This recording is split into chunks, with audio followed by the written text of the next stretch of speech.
Hello, ladies and gentlemen. Welcome to. That's amazing. It's one of the highlights.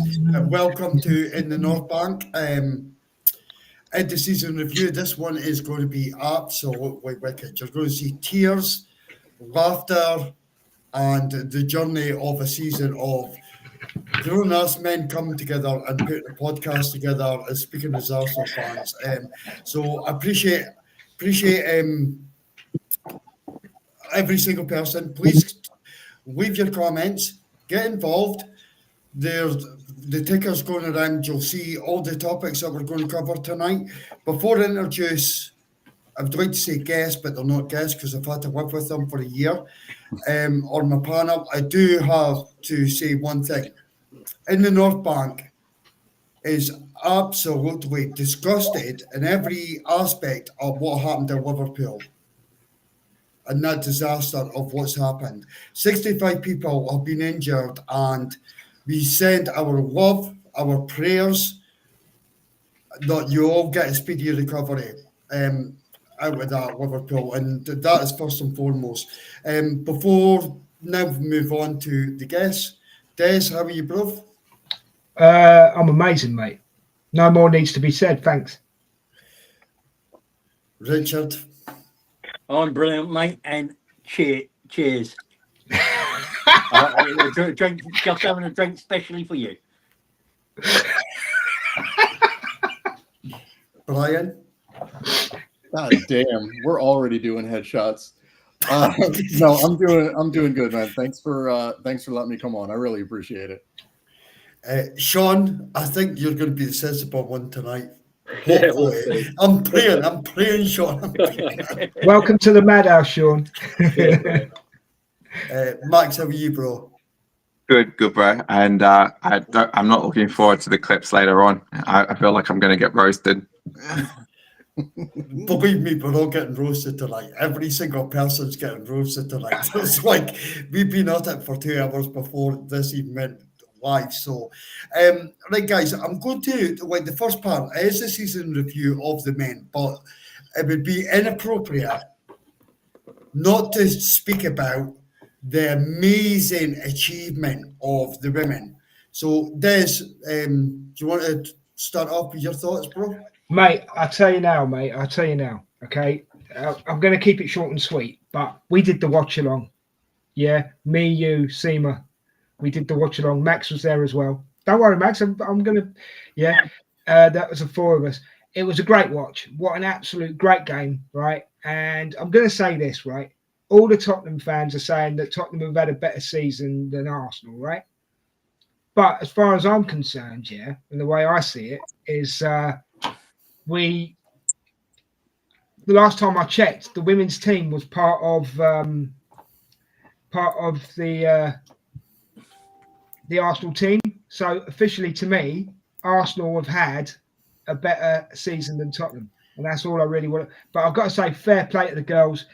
They played their souls out. They gave everything on the pitch. What an amazing achievement!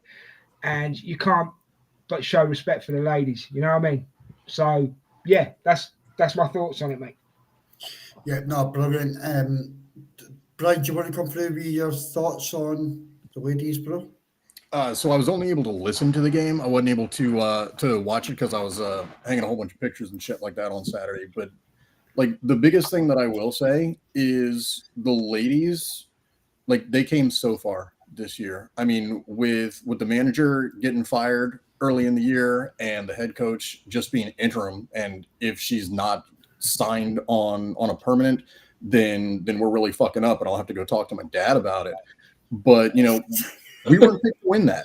Like we were not picked to win that at all. And the fact that we stuck to our game and everybody had, you know, the game of their lives, like I think that really speaks well to us. And no, Tottenham has not had a better season than us. They can go fuck themselves. Right, okay.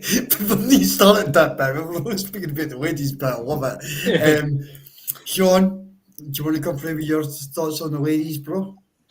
Yeah, I mean, I was asking for Eidevall to get sacked quite early in the season. I thought I could see he wasn't doing that well. As soon as they changed, you could see that's what the team needed. I thought that game was really good. I really enjoyed it. I've watched a bit of the women this season, but I was really looking forward to that game because I just thought something could happen in that game, even though I think it was Barcelona's for the taking after what they did to Chelsea. Was it 8-2 on aggregate? So I was just expecting to be battered. And to come out there clean sheet as well as anything and win 1-0, I thought it was a superb performance. It was really good. They suffered a lot throughout it and they played a really good game. The fantastic goal as well. I mean, what a half from Beth Mead. Thanks, bro, for mentioning that, because I was the only person that actually did during the watch along, but I totally completely agree. Max, did you watch it?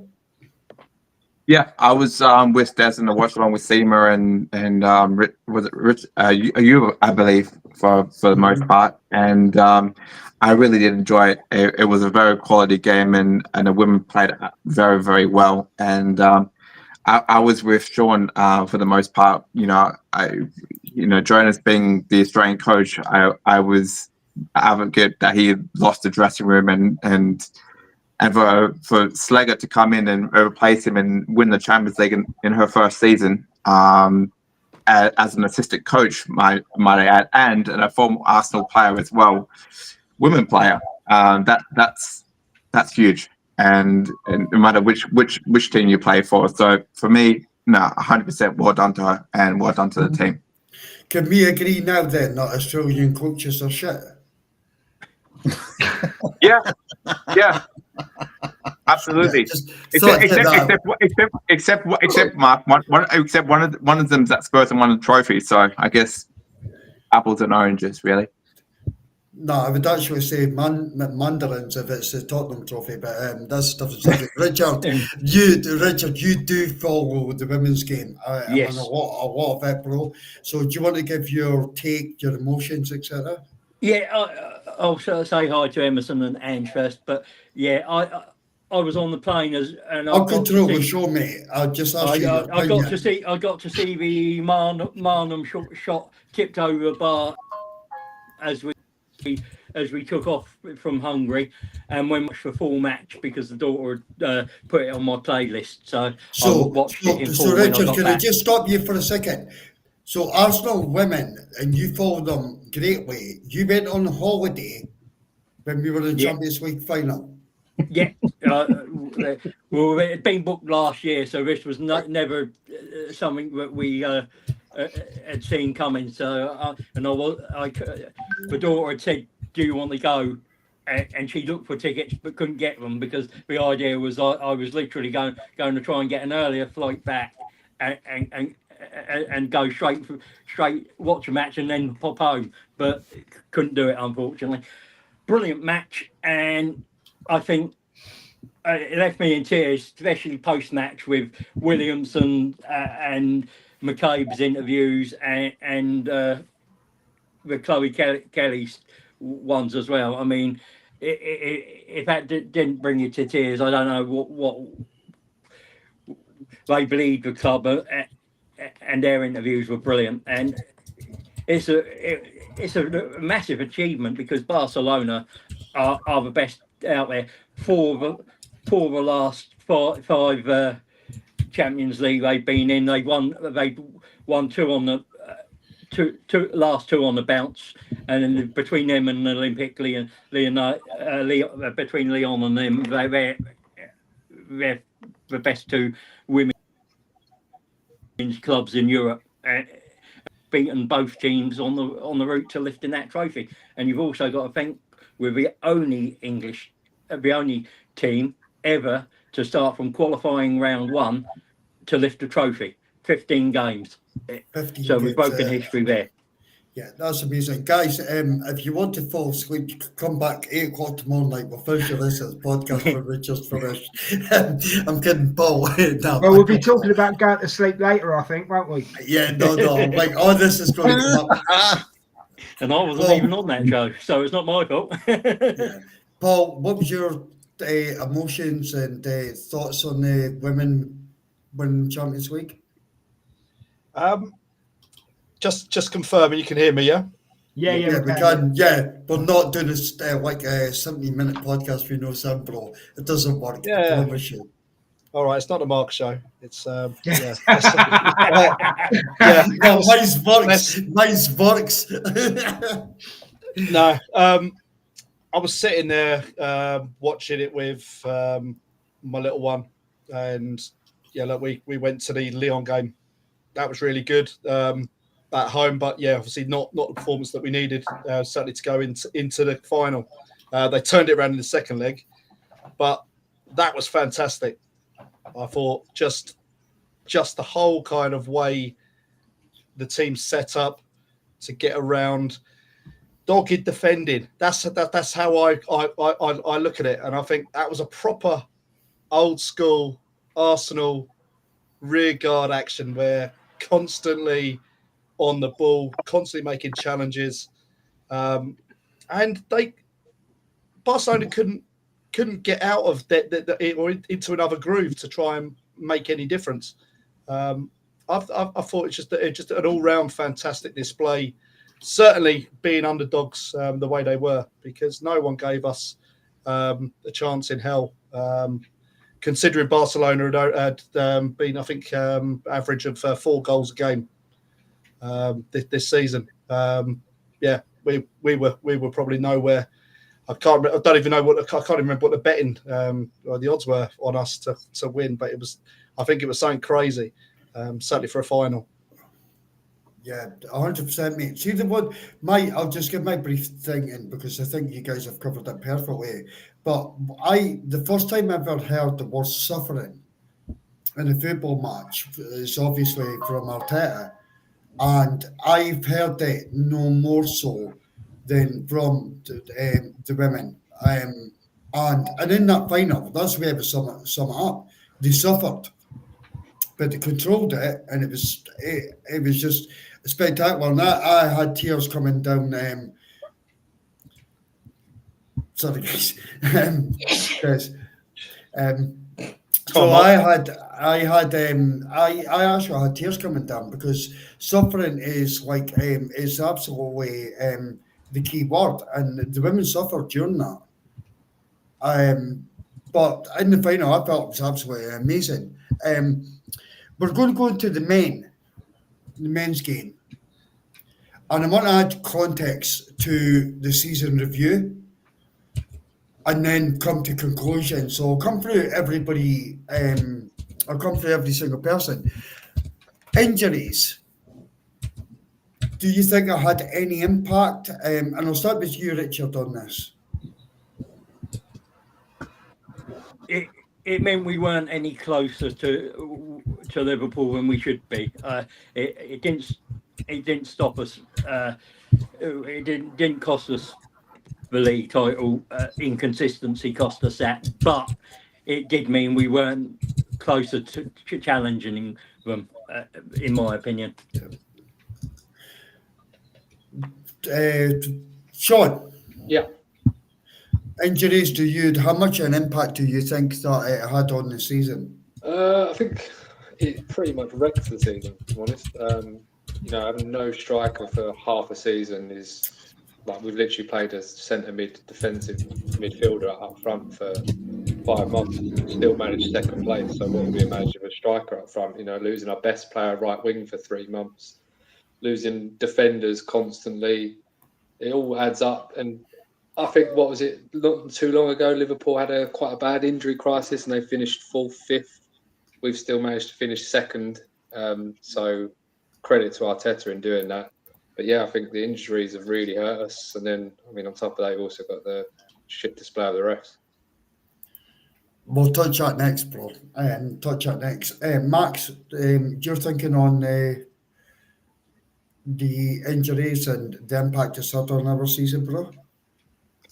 Yeah, look, for me, I think we can all say that injuries did cost us the league in some retrospect. I think Odegaard being out for a long period of time, Declan Rice being out to a broken toe, Calafiore being out, Marcelo Skelly being out for a certain amount of time, Saka being out for 4 months, Havertz being out for majority of the season, Jesus being out majority of the season, Tomiyasu being out majority of the season. and then obviously Martinelli was obviously injured as well, for parts as well. And I just feel like the team never really got going, and I feel like, with a bit similar to what Sean was saying, I think, I think we'd be a bit closer to the league in some regards, but I think we just didn't do enough in the summer, and I didn't think we did anything in January when we needed to. So in that respect, I don't think we were close, but I think if we kept ourselves fit and Arteta probably rotated, I think we'd be closer than we were. But I don't think we'd actually get across the line. I do think we probably would have, if we had kept our players fit. I do think we would have won the Champions League on that basis. Yeah, no, 100%. Bride, do you want to come through? Yeah, I mean, I think it's hard to say that injuries didn't affect us. I mean, yeah, kind of piggybacking on what Max said there, we didn't do anything in the transfer window to bring in a striker. I mean, we got really, really lucky that that Marino actually played in like grade school, something like that, and remembered how the hell to do things. Because without him, I think we would have been hard pressed to even finish in the Champions League spots. I'm not going to lie. But I also think that it reflects, really, this is going to sound like I'm talking out of both sides of my mouth, but I think it actually reflects great credit on Arteta that he was able to get us where he did with the injuries that we had. Could we have won the league? Could be argued if we didn't have the injury problems. But I mean, at the end of the day, we didn't, and so we run it back next year and hopefully stay healthier than we did. 100%. But your dad's still a prick. Des? I'm gonna tell him you said that. I'm banned from the ground anyway, bro. So the guys have summed it up pretty well. But to be quite honest, the injuries are just one factor. It's a big factor, but it's one factor. I think also what affected us this season is minutes played, because we've had to depend on players playing every game, and a big factor was, in all honesty, even though Kivior stepped up and he really did, yeah, and I still rate the kid, but losing Gabby was a big thing as well. Yeah. That, so 27 injuries this season, was it? 27 consecutive injuries, I think it was. I'm going to break it down for you. Okay, no problem.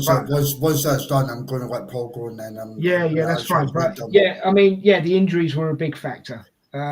You've only got to look at the points scored as well to win the Premier League this season. Liverpool got away with one, to be honest. They really got away with one. But yeah, the injuries, to answer your question, was a big factor this season, yes. No, brilliant, bro. Paul? Yeah.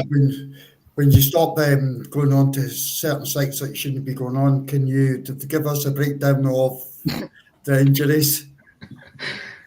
Yeah, let me just close down Pornhub. It's fine. Oh, it's not even 9 o'clock yet. Hold on a second. I've got 3 screens. Just let me. Yeah, that's the third one. And remove the hashtag midget from it as well. Oh, that's Mark. Yeah, look, short and sweet. Yeah, definitely. Again, it was mentioned, couldn't get in the groove.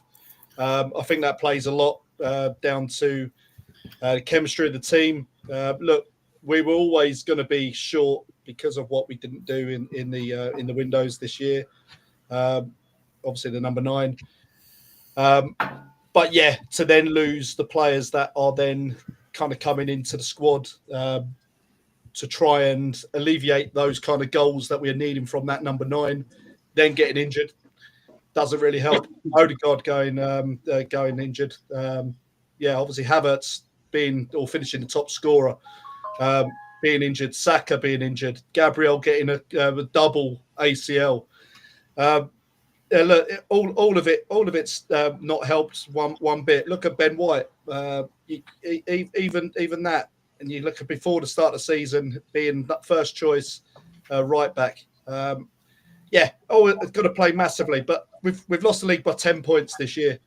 Yeah, you could say maybe Liverpool taking the gas off, but again, I think with better kind of positions with regards to the injury side of things and players available, I don't think that is anywhere near that. So yeah, I'm going to leave it at that. On that. 100%. Do you know what? I actually done a bit have been doing a bit of research, and I kind of knew the answers to it anyway. But we finished last season with 89 points. We scored 91 goals. We conceded 29 goals. This season, we've got 74 points, scored 69 goals, 20 goals less, and we've actually conceded 34. 34 goals were actually still the lowest in the Premier League, so it shows what the club are doing, the defence, and how strong we are. But I actually just want to give you a little bit of stats on this, right? This is injuries in the Premier League season. Now, this Premier League only, Rhea, 1 game, Timber, thigh strain, ×3, missed 6 games. Tomiyasu, play 6 minutes, knee injury, possible return January next year. White, knee injury, ×3, missed 30 games. Saliba, hamstring, 2 games because the season's over and done with. Gabriel, knee, 5 games, season's just finished, he's still injured. Calafiori, muscle injury, knee injury ×2, calf, missed 13 games. Zinchenko, calf, muscle, missed 13 games. Kieran Tierney, hamstring, all the Euros, missed 18 games. Miles Skelly, knock, missed 4 games. Thomas Partey, muscle, 1 game. Rice, broken toe, 3 games. Mourinho, shoulder, knee, and a knock, missed 11 games. Odegaard, ligament, as we spoke about, 12 matches. I think it was slightly longer than that. Ethan, he also had a slight hamstring. He missed 5 games. Martinelli, hamstring, don't have the total games missed. Massive. Saka, hamstring, massive. Havertz, hamstring, massive. Have to mention Sterling, also injured. And also have to mention Jesus, double, as Paul did, double ACL.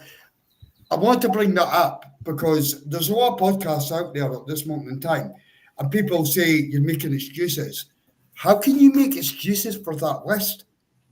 Like, that's an entire team. It's as long as your arm as well, isn't it? I mean, it's crazy. The amount of injuries we've had this season is absolutely crazy. And you've got to say, right, respect to Mourinho for stepping up when he did. Otherwise, I think we would have been worse off. 100%. Absolutely 100%. But when you read that list and you see the drop-off, but again, I'm not going to give him a conclusion on it. We are a Positive Arsenal podcast, and you do need to add context to it. Yes, we think Brian's dad's a prick. Most of us do, and we want to take a helicopter out, etc., and fly the flag to get them out of the football club at times. But just that alone is just incredible. So, guys, I'm going to move on. Well, Mark, before you do, let me ask this. So, it seems like a lot of it was like muscular injuries. You know, like Saka blew out his hamstring, Big Gabby blew out his hamstring, Havertz blew out his hamstring. It kept seeming like it was those muscular things.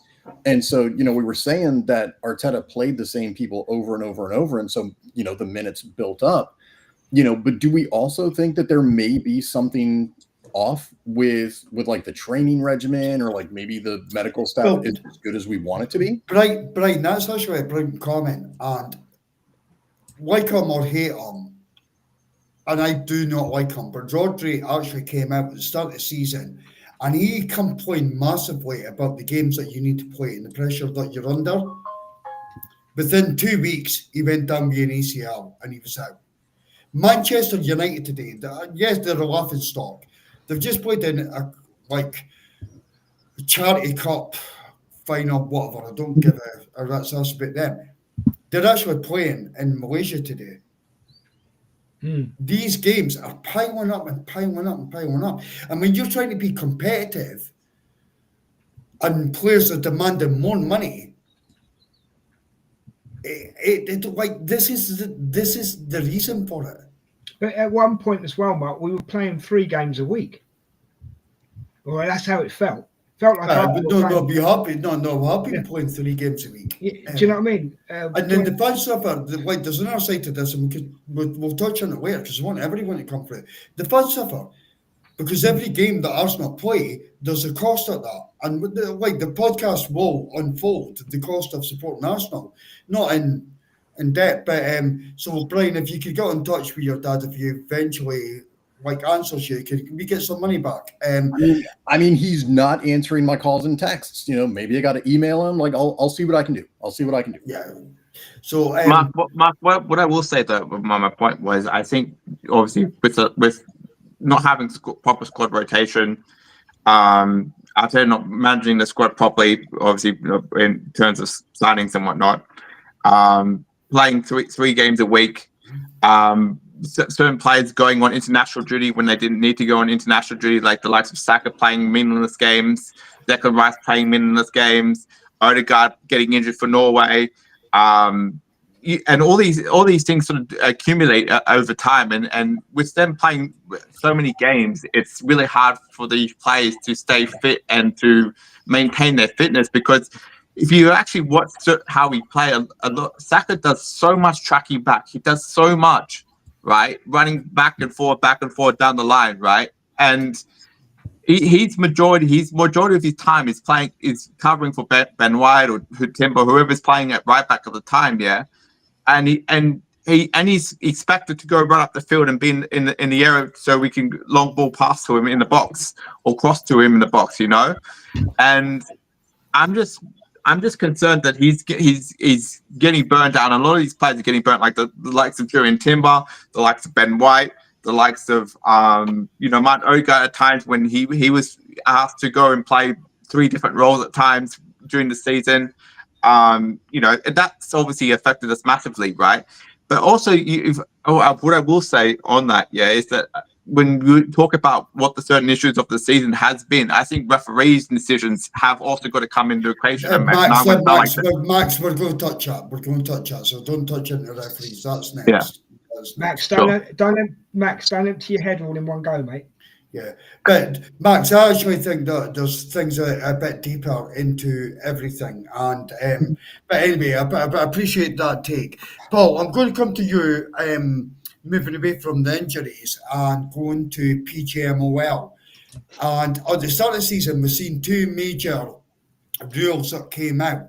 One, you kick the ball away, you get a yellow card, and the second one was the only person in a team that could approach the referee was the captain. What's your take on that's unfolded over the season with Arsenal? I find it pretty damning, I think, just in how the whole kind of landscape changes.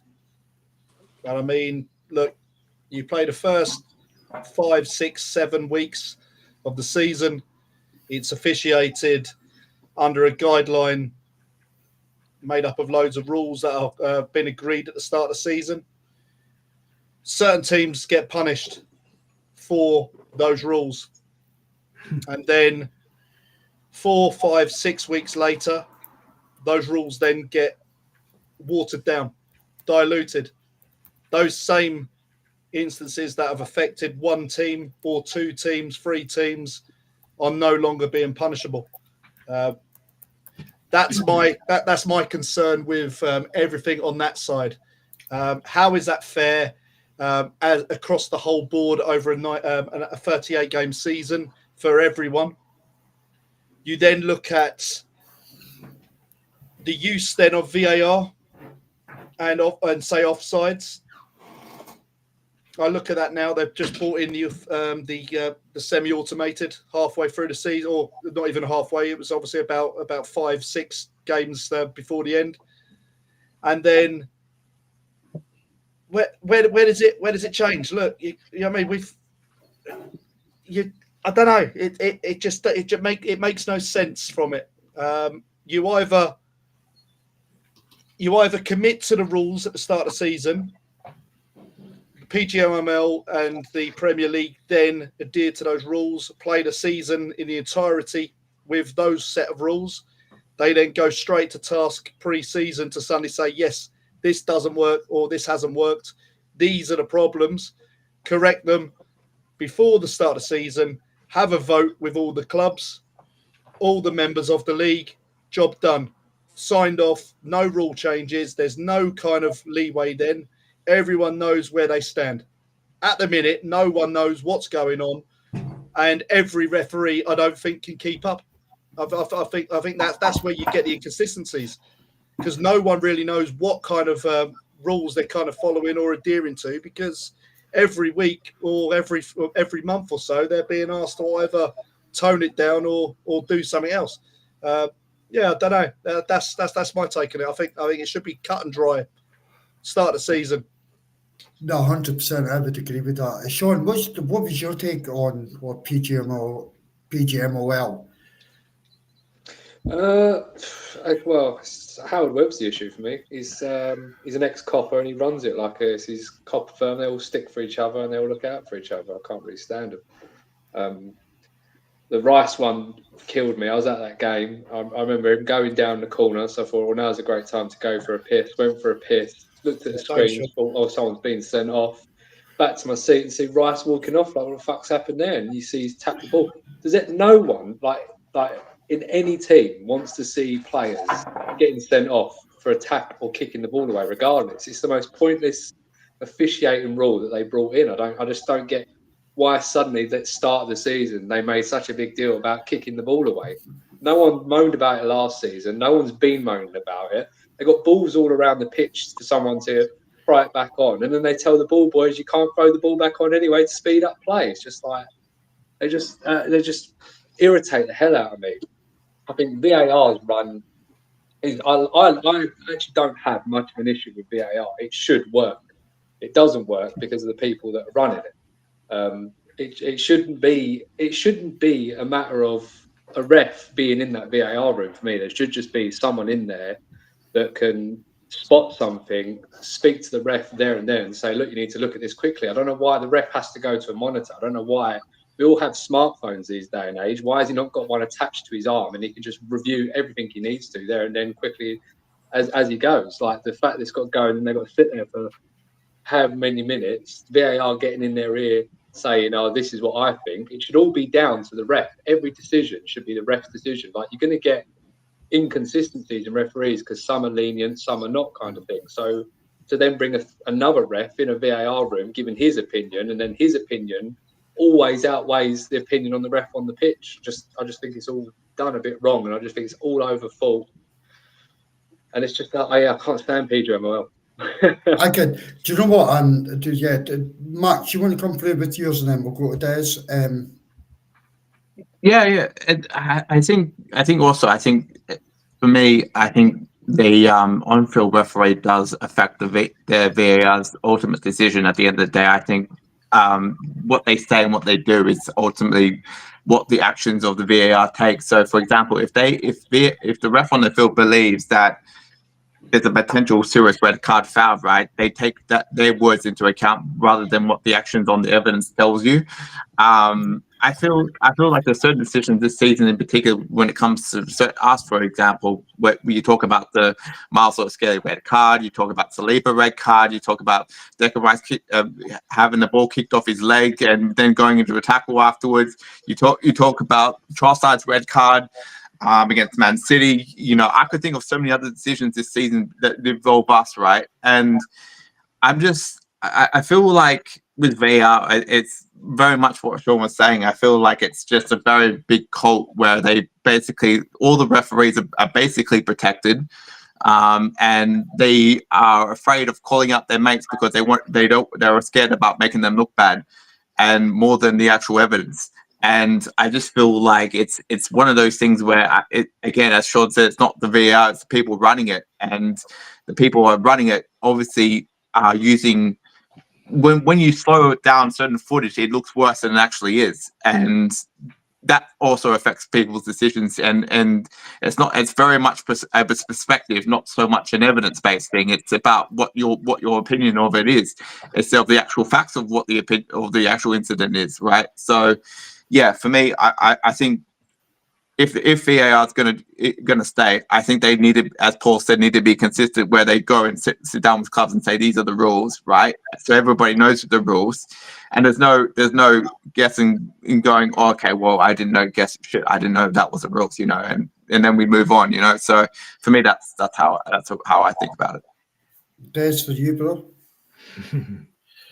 Paul's absolutely right. Sean's absolutely right, and what Max was saying, absolutely right. Look at it this way, okay? You can't get people before a season sit down and say, right, these are the rules, right? When something like Sean was saying, I've lost my track. Sorry. Rice kicks the ball away, right? Gets sent off, and then Paul said 5 weeks later that rule doesn't matter anymore. You can't do that. You can't do, this is how it's going to be, and then change it 6 weeks later or 8 weeks, whatever, right? The PGM, everybody needs kicking out, right, and starting again. And if that means bringing international refs in, you bring international refs in, right? Because they've got different standards, right?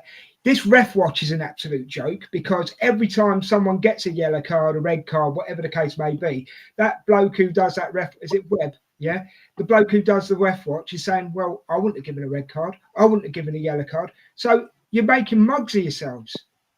As an organisation, you are absolutely making mugs of yourselves. So, and I agree with Sean as well regarding VAR, right? Why does the referee have to go over to the monitor? If someone in VAR says, look, it's offside, it's offside. Why does he need to go and check it? Yeah, you've got someone in that room who's checking all these decisions. If they turn around and say, oi, Mr. Oliver, that's offside, it's offside. Yeah. And also, if there's doubt, cancel the call, cancel the VAR call, right? There's a couple of goals Arsenal could have had this season, right? But they didn't get given them, but they weren't 100% sure. So cancel it. It's a goal. Yeah. What else? One more thing I was going to say. Sorry, guys. We are one of the only clubs as well with this new system in as well. We're the ones with the cameras, yeah. But yet, when we had them put in, it was only being used every once in every 3 games or something stupid like that. If you want to test it, consistency. It doesn't have consistency. If you're going to test something like that, test it properly, yeah. It's an VAR and PGMOL, whatever you want to call them. They've got more letters than the GBT community or whatever. You know what I mean? If you want to do it right in the beginning. Don't mess about, because all you're doing as well is it makes it look like you hate a certain team or certain teams. It's not just one team; it's certain teams. Because there's other teams this season that have had calls go against them that shouldn't have gone. Do you know what I mean? But the guys have said it all, and that's how I feel about it. It actually boils, I'm going to say it, mate, and you know I don't really swear. It absolutely boils my piss, to be quite honest with you. Yeah, no, it does for me as well. What I would actually come back and say that TMO and rugby, I've always agreed that it's the best system. And what that directs at is the referee makes a decision. Well, he doesn't make a decision on the park. He sees something and he refers it back to them, and they're accountable for that decision. So he can say A, B, C, deal with it, what do you think? And they'll come back and say, yes, no, yes. And then the referee makes a decision at that given point. And I actually think there needs to be more accountability. Referees are getting absolutely slated left, right, centre through horrendous decisions. And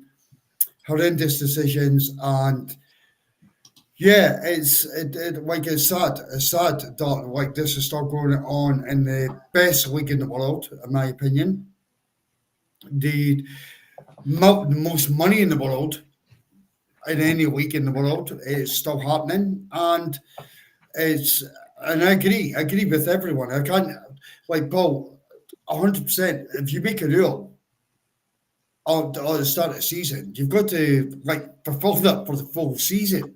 I don't agree with like a certain thing that really pisses me off, like there's no tomorrow. But if you can have VAR in an FA Cup qualifying round or the first round, third round, whatever it's going to be, why the fuck do you bring it in for the final? Just don't have it. Make the playing field, make the grass the same size, make the playing field exactly the same all the time.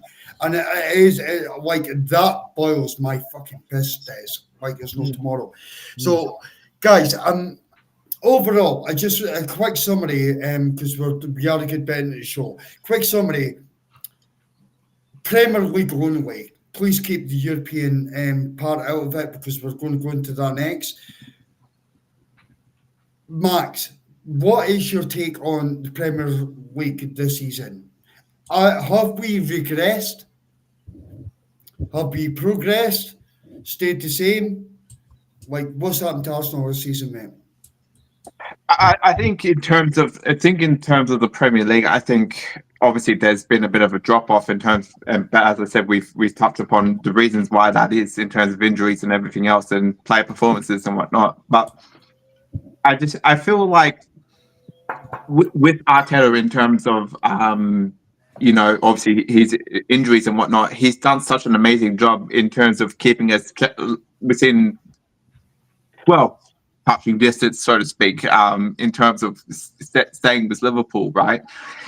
And for us to be still in second place with the amount of injuries that we've had this season, I think that's nothing short of immaculate. And I feel like in that regard, I think we've progressed to a state where our mentality doesn't change and we don't drop our heads when shit hits the fan, so to speak, And I feel like also that some of the players have matured a little bit older, and so from that stage, I think we've progressed in mentality in terms of like how we approach games. So there's been a lot of ups, but there's also been a lot of downs. So but from an overall perspective, I think it's been more or less the same, but there's been a very slight regression in terms of like obviously not being as close as we want to be. So from that perspective, I would go with that. Right, Des, same question to you, bro. I think a lot of it, we have regressed because we finished 10 points behind. We finished 10 points behind Liverpool. We didn't score as many goals. But the big letdown this season for us, really, I think, has to be put on the owners because we didn't buy a striker. And I know we keep throwing that one in the ring, but it's the truth. We didn't buy a striker when we should have done. Yeah, the owners basically don't give a crap. Well, that's how it feels. And and obviously the injuries. I mean, we're going over stuff we've already talked about, so I'm not going to say too much more. But I put a lot of the blame on the owners. But I think that Arteta takes a lot of the blame for the owners from our fan base, a lot of our fan base, to be quite honest with you. I don't know what the other guys think, but that's what I think. So there you go. Yeah. Sean, you want to come through and your take on that, bro? Yeah, I think from watching the team, I think the way we played this season, we look like we've regressed. So in terms of the way we play, we just don't look as threatening as last season. Defensively, there was a bit more shakiness this season. There was some good. Obviously, injuries will have something to do with that. Again, I think what Des said in terms of the ownership, in terms of not getting a striker, I think not getting a winger, because no one at the start of the season as well would have thought Ranieri would need to play games like as many as he had and come in. So I think, and as well as that, letting Vieira go and then not having backup for Odegaard in that position, I think it all shows signs of a regression where the team hasn't improved by spending the money where we need to spend it and improving the team. So I have quite high hopes that next season is going to be a good one if they spend correct. Can I just ask a quick question before you go to Paul, Mark? Do you think they were trying out an experiment and it just didn't work? No. Right. Okay. No, I don't. I'll give my take after Paul. But Paul, do you want the regression or progression still? Or I mean, look, we know what the the actual issue was, I think in the grand scheme of it, had we got into a season and played the season in the entirety like we did in the last 2 years, I don't think we'd be having this conversation. I think we would be discussing something a lot more positive on that side. I think there's two ways of looking at it, isn't it? You can say, yeah, all right, the goals scored, the points, yeah, not being near to the title, that would be shown as regression from a performance side of things. When you look at the performance regards with the injuries and how well they've done dealing with the injuries, then I think that shows a massive plus on the character of the squad, in all honesty, considering other teams that have had injuries have fallen by the wayside and literally gone off the rails. But overall, yeah, as I say, I think it's one of those where I think we're just kind of at that level. I wouldn't be as hasty to say we've regressed as far as we've dropped right down. I think there's positives in other things we can look at through the season in its entirety. So regression's a big, strong word. I think just in general, people load that up with very negative kind of meanings and thoughts. I don't think there's anything negative about potentially our season in the way it's actually shaped up, and we've had to deal with. We haven't even spoke about the massive clusterfuck that Edu dropped on the club as well, and Mikel Arteta at the in early November leaving the club. Bearing in mind, obviously, he had targets all set up 2 months before the January window as well. That probably didn't play into our hands massively, or certainly worked well for us come the January transfer window. But yeah, there's lots of things that have gone against us. I think just overall. But yeah, we were sailing close to the wind if it was a good season with regards to no injuries. But with the injuries, yeah, look, you'll always see that drop off. But we've done well.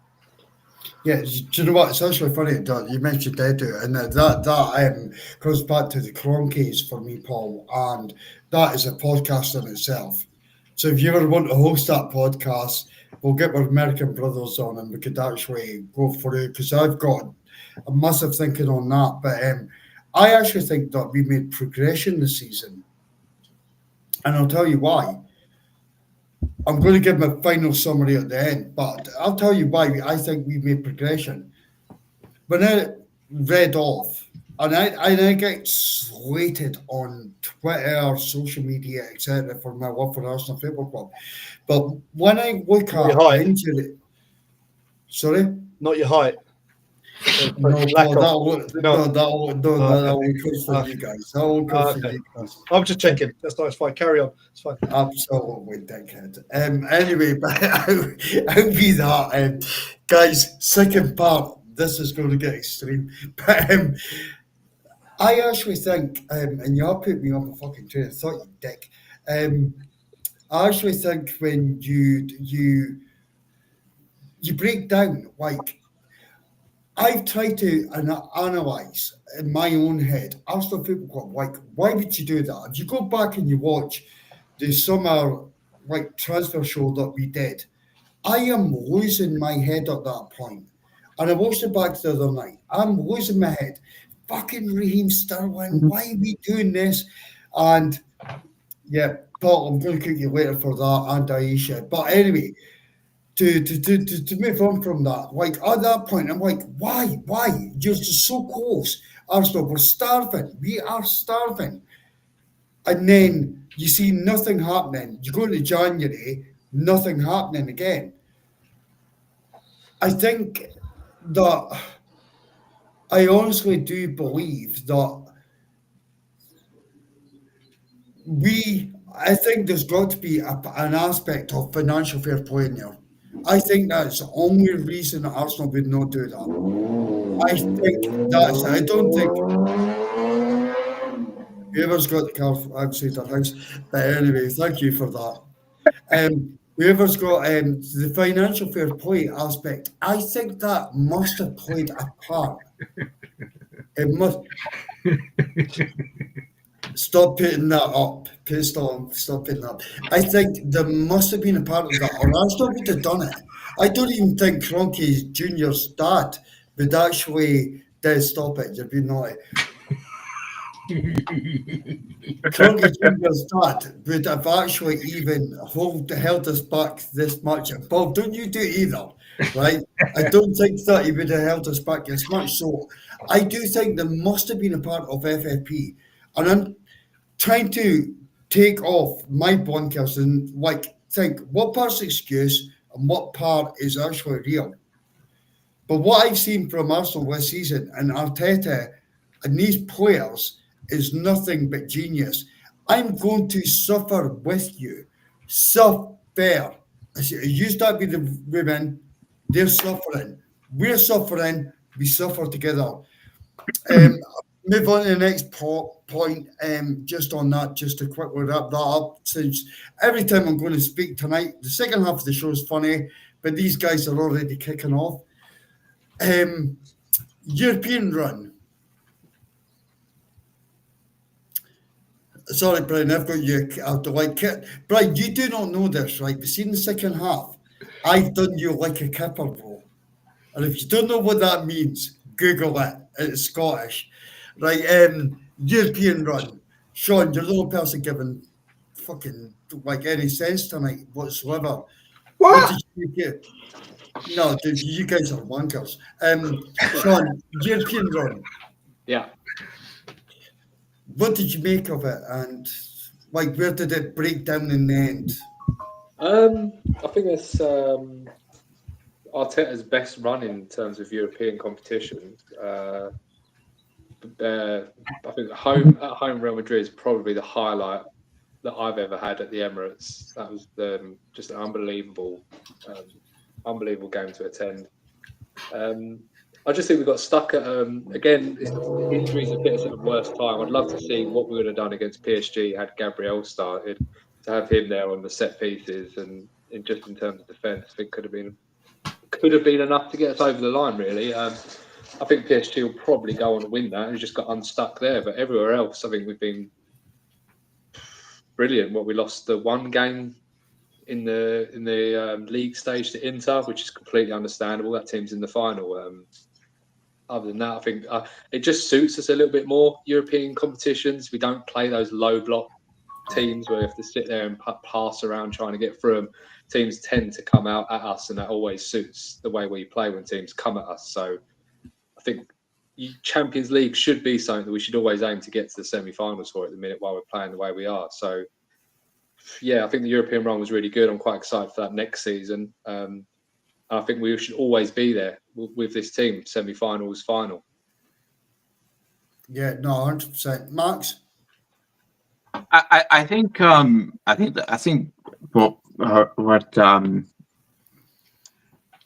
sorry, I forget your name. Sean. Yeah, Sean. Yeah, Sean was saying is right. I think based on the Champions League performances, I think we did very, very well considering the circumstances with the things. And I think in some regards, I think injuries came back to roost, and I think that sort of hampered our Champions League thing. And also I also think that expectations sort of changed after the Real Madrid game, because we all gassed out after the Real Madrid game, and I think Arteta even came out, I think, before the PSG game and said, "Come on, guys, you've got to bring your boots, bring your kits, and got to support the team and all that kind of stuff." And he didn't look like he particularly wanted to do that. When you remember the video came out with the Arsenal thing, when he came out and it said, "Make sure you're a toast man" and all that kind of stuff. It looked like he was very hesitant to do that, but he came out and did it. And I think the players were a bit kind of like blown away after the Real Madrid game and go, "Wow, we can actually do this," and I think they sort of dropped the ball in that regard. And I feel like Declan Rice also getting that card second yellow card didn't really help us as well, if you remember, because he ended up getting his second yellow and he didn't play the first PSG game. And so, yeah, I feel like there are factors to that. But again, there's no shame in being beaten by a really, really good PSG team. They're very, very good quality. They have a good quality bench. The likes of obviously Cavaschelli, obviously Brick coming in the summer. And obviously they were a very, very changed side from when we played them early in the Champions League, when we beat them 2-0, when we actually had a full team. So yeah, no, there's no shame in that. But again, I feel like next season, I feel like we possibly can do it. And I just feel like it goes back down to the Congies. We need to get our signings correct. Yeah, no, fair play, bro. Like, Des, your take. You done like all the watch-alongs. I think me and Richard only covered maybe 2 games in the Champions League. What was the question again, mate? Sorry, I forgot what the question was. Your take on it. Take on it. Yeah, your take on it. Yeah, what a great run. And I've got to say, didn't concede many goals. I don't mind if we're in the Champions League because I get to do more watch-alongs. I like them. I love doing them. And yeah, I was really, really, really, really glad with it. Possibly we peaked too early with Real Madrid because I honestly thought if you can beat Real Madrid, you can beat anybody. But it is what it is. And yeah, I mean, I'm glad we were still up there this season. Do you know what I mean? After all the trials and tribulations that we spoke about throughout the show, we still managed to keep second place. I know it's giving people ammunition for the second place again and whatever. I don't care. If it was meant to be that Arsenal win the Premier League this season, we would have done it. But it wasn't. So get over it, sort of thing. So I'm looking forward to next season when we have to do it all again. Yeah, 100%. Paul, I don't think you're a very attractive guy, so I'm going to... I don't think you're a very attractive guy, but can you give me your... topic? Yeah, I'm keeping on topic. It's actually froze. You guys are doing stuff to my laptop tonight. I'm not doing nothing. No, Paul, could you break down the Champions League for me this season? Yeah, I thought it was a thoroughly enjoyable campaign. Oh God, he's gone. He's gone. He'll be yeah, God, it's been the quietest it's ever been. Yeah, just generally, I think the group stage or the league stage, I think, was a breath of fresh air. I think if we take away the 0-0 draw against Atalanta, even though it was probably a decent score line to actually come away from, knowing the situation, knowing the place you actually go to, and actually how hostile actually the place is. But yeah, that defeat at the San Siro, I was there. It was a game where we shouldn't have probably lost it, but again, it's how we deal with those teams with low blocks and the ones that are well organised. And I think that was it. I think we did create about over 20 shots on target or on goal, not on target. But yeah, obviously lost 1-0 to a very dodgy penalty given. So, the grand scheme of things, positives. I thought PSV away from home, considering the hard games we normally have when we do go over to Holland.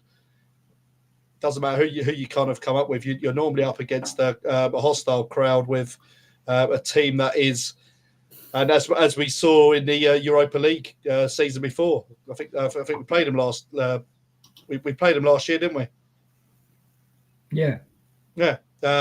And they gave us a very good game, and to come out of that 7-1, I thought it was really good. But yeah, I think it comes down to one game. And that would have been that first leg against PSG. So, yeah. So I look at it like that. I just think had Thomas Partey not got booked,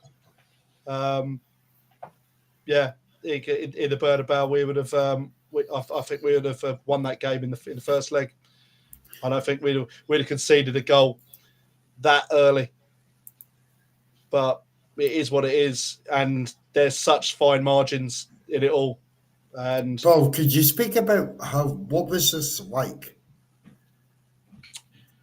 I mean, it was so, I don't know, everything that I've ever say. I had a poor experience at the San Siro, but everything as poor as the San Siro was, this was totally the opposite. From just going in, being around the ground, it's unreal. You look at it from the outside, it's like it's just an amazing stadium. It's massive, and then you walk in there, and you look at it, and you just think, "Wow!" The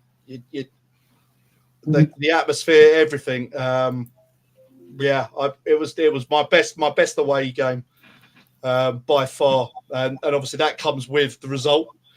But it comes with the people you meet, the friends you actually you meet up with, and share some pints with before the game, after the game, and around your stay. So I looked at it, I thought everything from the whole way we were kind of greeted and accepted. There were no issues, there was no trouble. It was just such a brilliant away day. Class. Yeah, and as I said, look, if anyone can get over there for a tour or a stadium a tour or whatever, go and do it. But I didn't do it this time. That's going to be one for the kids and myself to go back over there. But yeah, it was a really good, enjoyable visit. And I tell you what, you've had some. What was it? Madrid? Was you on Madrid? Moha, is it Moha? Is it what's? I've never had that. I've never had it. Yeah, it's one of there's lots. There's lots over there, but there's I bet you sampled them all. You did. I tried. I put a beer up to my face. I tried my best. Yeah, look, we certainly had a good time there. Paul, I've been to games with you, but that'll come in the second half. So I know exactly where that's going. Guys, we're going to have a short break. And then we're going to get into the fun part, and this is just going to be ripping each other like there's no tomorrow. So, Paul, do you want to give Zenith? I'm going to play a short video. It's going to be about a 5-minute break. Just watch the video, guys. It's about the giveaway. It's happening this Sunday, and then you come back, and in the second half, there's going to be red cards getting through everywhere. So, Paul, do you want to introduce the sponsors? Yeah, so, obviously two giveaways, Zenith coins. If you're not following them, drop them a follow at Zenith coins. Provide a great load of coins, in all honesty. And the one we've got available is the Invincibles collection, isn't it, Mark? Yes, it is. Yeah. Yeah. So, some really nice stuff, and I'm looking forward to hopefully get some more models of them, just kind of actually get them kind of involved and actually get these giveaways going. You can get an entry submitted. God, blimey, I've gone really dark. There you go. You can get an entry. You look better, bro. To be honest. Do I? Okay. Yeah. Yeah, so you can click on the entry form via the description on this stream. So just click on that, fill in your details, and then submit. You just put a tweet out that is shown on the actual form, and then you're entered in for the giveaway. And then we'll announce that next Sunday, I think it is, isn't it? Yeah, it's this Sunday coming. Yeah. Yeah, and then our second one is Ruth Beck art. So she's given away a print of any. I think it's any print of around Arsenal, isn't it? Oh. Yes, yeah, it's Yeah. So she is very talented, and some of the actual prints that she's done are like really good. And I say, like, for Arsenal fans, and certainly locals around the area, they do bring the heart kind of like going, and they melt it a little bit, because some of the stuff, some of the old kind of iconic kind of hybrid kind of photos, the marble halls, little things like that, and it just really kind of get the juices going regarding Arsenal.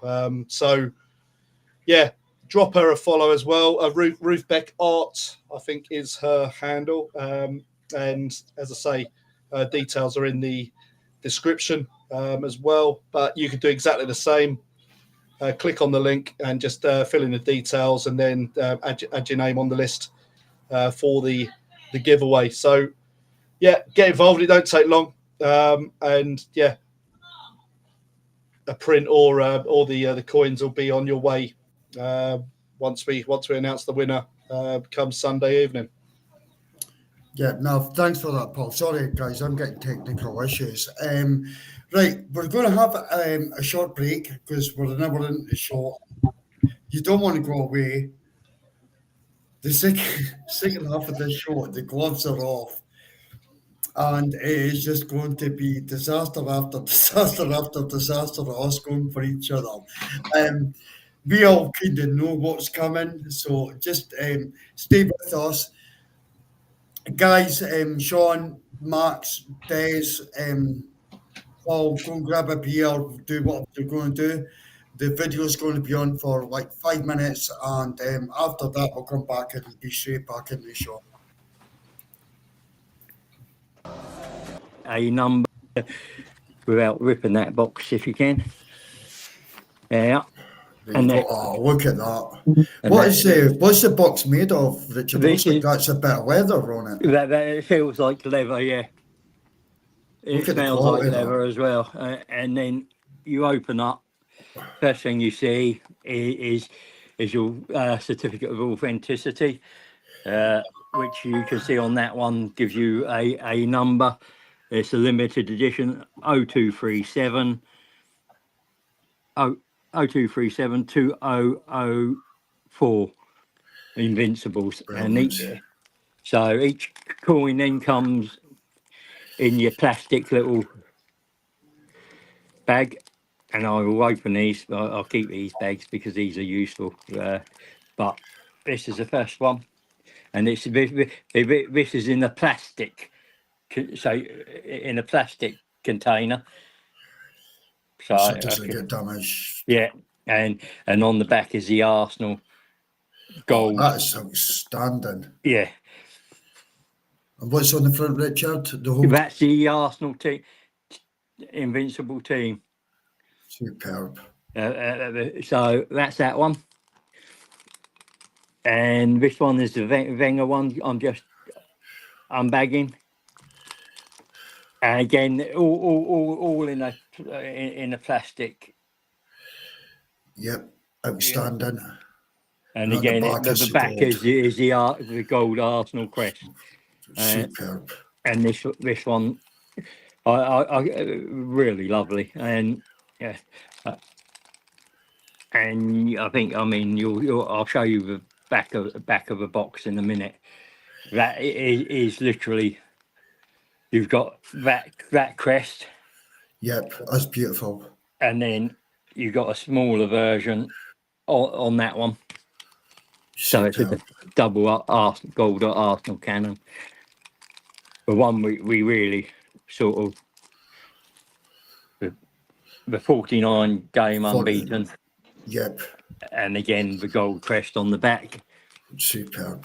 The difference with these ones, because these are in plastic cases, there's no stand inside the box. There's no split in the box for a stand. And I think this is the fans, I think. Yeah. The parade.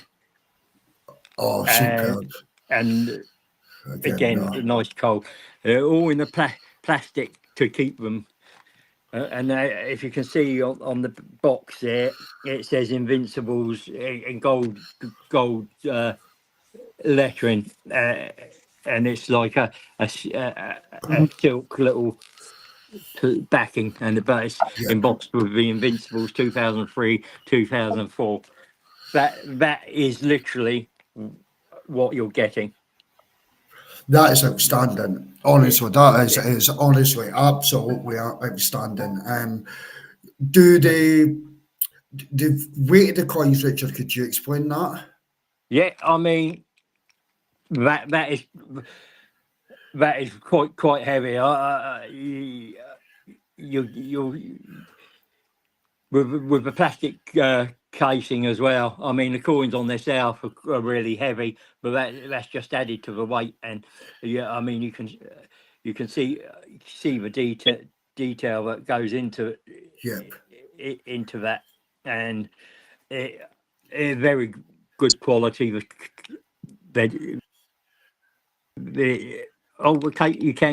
The cases do come apart, I believe.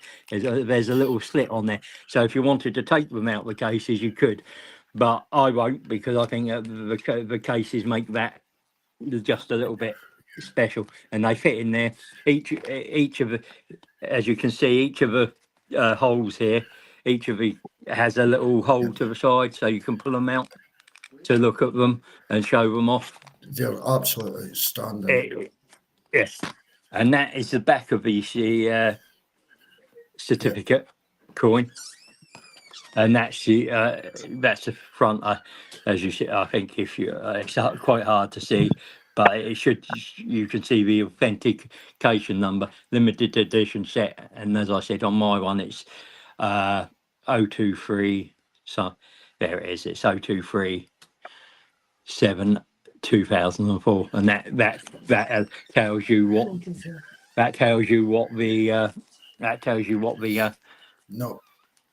your number is, and that gives you where the value is. Without that, your value isn't as much. Guys, we're giving this away free this weekend. If you don't want to wait until then, get yourself, the links are in the description, get yourself over to Zenith, have a look. I mean, it is absolutely outstanding. Richard's chosen to take it out on 3 easy payments. These will sell out, guys. There's no doubt of it. The quality is absolutely unbelievable. But all the links are in the description for how to enter. So please jump over, and this Sunday coming on the Big Sunday Show, we're giving away one of these sets to one lucky winner. So please get involved. Thanks again, Richard. I hope you have a brilliant day, bro. You too, mate. And it's my pleasure. I thought, as I was getting them, I thought an unboxing just to show what sort of thing you're getting, because it's hard, even with the promotional video until you get them in your hand and you see what get them firsthand, what you're actually getting. And I only need the North Bank one to complete my set pen, which I'll go onto eBay and get.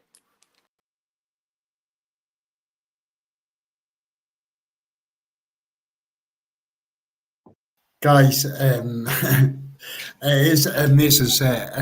Zenith are there. I had to cut Richard down to like 5 minutes there, because that podcast actually took 2 days to actually put together. No, in all honesty, it is absolutely amazing what Zenith are doing.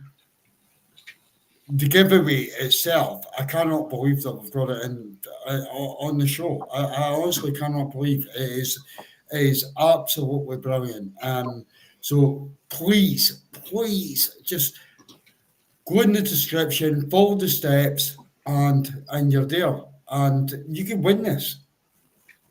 And it'll be posted to you. It's going to be posted to you. It's absolutely phenomenal.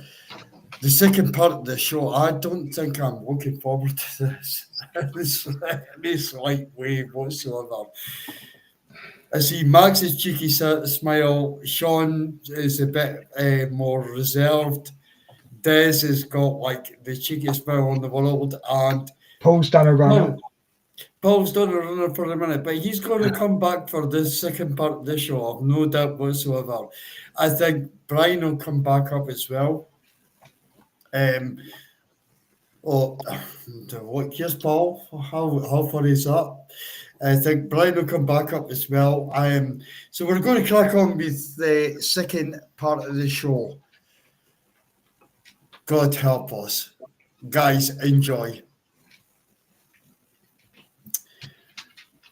The end of season review. Is Paul here? He is, yep. He's not coming in though for some reason. I'm going to bring him in. He must be having issues again. What minute? There he is. He's there. Right, end of season review in the North Bank. First, before you even go into the hilarity and everything that we're about to do, I just want to say a special thank you to absolutely everyone within here. Paul, for giving us the opportunity to come into this and run the stream. And guys, we're so close to getting to our first target. Come over to YouTube. You can see the hours that we're putting in. You see the views that we're getting. Come over, hit sub, hit like, etc.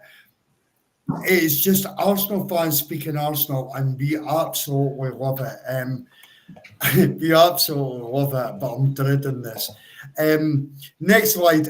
I'm going to say a special thank you to Sean. Sean, you're a new addition to in the North Bank.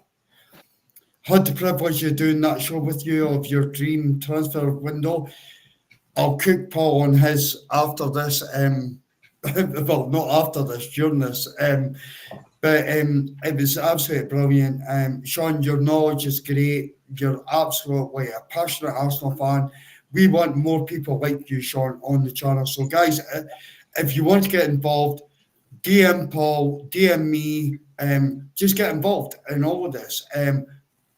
We've got Brian, Max, Aisha, Daniel. It's absolutely phenomenal. Paul's dropped off again. But massive thank you. And Ange is in there because Ange is going to be bringing out, and we're delighted to do this, the women's show next season. We'll want to do more and more shows. Ange is going to be hosting the women's show, and I can't wait for that. So, favourite game, Sean? Yeah. Explain. Real Madrid. Just phenomenal atmosphere in the game. Phenomenal goals. Just, I don't know. I've always quite liked Real Madrid as a kid, so I was really looking forward to this game. I was hoping to batter them. I didn't think we would. It was just absolutely epic. I loved every minute of it. It's one of those games I'd love to just go back and relive again. It was unbelievable.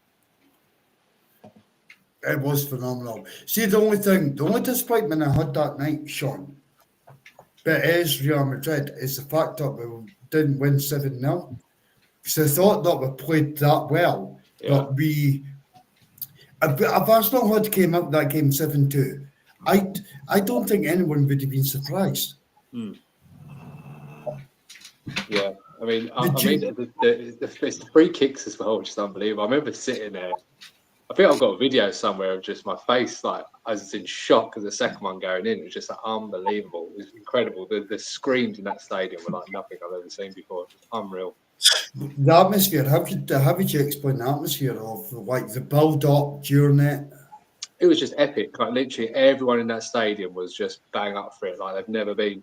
I was semi-expecting it in the PSG game, and the PSG game to start with was up there. They just killed us in the first 5 minutes, but it was literally just constant. Everyone in the crowd constantly singing. You didn't know Real Madrid had fans there. You just didn't know they were there. No, superb, bro. So we're going to go on. Startman Rich, he's had to drop off. He's picked Real Madrid away, which was, again, to explain this, I think this was phenomenal. Saka having the audacity to try the Panenka and then you've got Martinelli coming up with the late winner. It was almost like Arsenal done what Real Madrid done, PSG done to us. We done that to Real Madrid, and they done that the exact same thing to us, which was heartbreaking. But yeah, Richard, that was Richard's. I'm going to have to talk through some of the slides. Des, Yeah, I've gone for the 5-1 against Man City, mainly because I thought everybody would go for the Real Madrid games, which is justified, don't get me wrong. But I just thought that game had everything, absolutely everything. And it humbled Haaland, didn't it? And that picture just there, Mark, sums it all up with the MLS doing the same pose, you know. Just absolutely love this game, and I was obviously doing the watch along to it, and there was a lot of energy that day, a lot of energy in the show. You could hear the crowd as well. There was a lot of energy in the crowd at the game. Sean, were you there at that game? Paul would have been at that game. The Miles Lewis Skelly goal, that was like one of the biggest roars you'd get. Yeah, mate. I mean, Paul would have been there as well. So we had the next best thing with the watch along. You know what I'm saying? So for me, yeah, just an outstanding game. Really loved it. no, superb, bro. Max, you.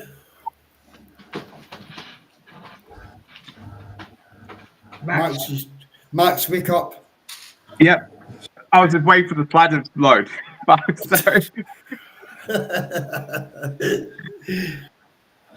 Yeah, no. For me, I think the PSV performance was again. I wanted to be different because obviously I know the Real Madrid game was good and the Man City game was going to be selected, so I chose the PSV game, and that performance was just so amazing and relaxing to watch from my perspective. You know, it was, as you said, an unforgettable night. You know, it's a team that. Who's never conceded a more than four goals in a game, you know, and wow, that was just amazing to watch, and have everyone to get on the score sheet, more than everyone to get on the score sheet, barring a few players. Honestly, it was phenomenal. Max, it wasn't like that. That was the funniest watch along I'd ever done on Des' show, because 2 hours before kickoff, I get a message, Mark, would you like a ticket? And I'm thinking, yeah. It was hilarious, right? So I'm thinking, fucking quarterfinal of the fucking Champions League. I'm getting offered a ticket. I'm coming down. So I'm doing it. And then we've done the watch along. And I'm in there. And as you would imagine, Arsenal do charge prices for tickets, etc. And I had the glorious seat. Everything was absolutely amazing. The trip was the most expensive trip I've ever had in my lifetime to go to a game. It was still brilliant, honestly. It was still up when, regardless. But we were in there, and I got 7-1 marks, and I thought, fucking hell, you just spent probably excess of 500 quid, and you're going to go out drinking with Paul. This is a way to be insane. This is a way to be insane. And we're 7-1 up in a quarter final. It was just, no, sorry, not quarter final, last 16. It was kind of bittersweet. But at the time of doing it, I thought, if we come out with that 1-1, the Emirates will be rocking and want to experience it. But do you know what? I would never have changed it whatsoever. Cronky Juniors came in. Brian, you there? Yo, what up? Right, it's your turn. Favourite game? Explain, Man City. Yeah, my favorite game was the 5-1 over Man City at home, because Holland wanted to stay humble. Guess what, motherfucker? Who's humble now? That's all we need to say. Just basically dick slapping them, coming up in our house, trying to talk shit from last year. Oh, we won the Prem, blah, blah, blah, blah, blah. Well, win this, bitches. Like, it made me so happy to just see them get slapped around and literally have nothing to say to us. Nothing to say to us. No, bro, honestly, I don't think they should. Brian, no, actually, it's 27 minutes past 9, Brian. You could choose words like bitch slapping or dick slapping, etc. Yeah, you're good, bro. You're good, bro. Now we're going. Daniel's not made it tonight, unfortunately. Daniel's favourite game was obviously Real Madrid as well, which is brilliant, absolutely brilliant. So I'm going to slide past the Bray.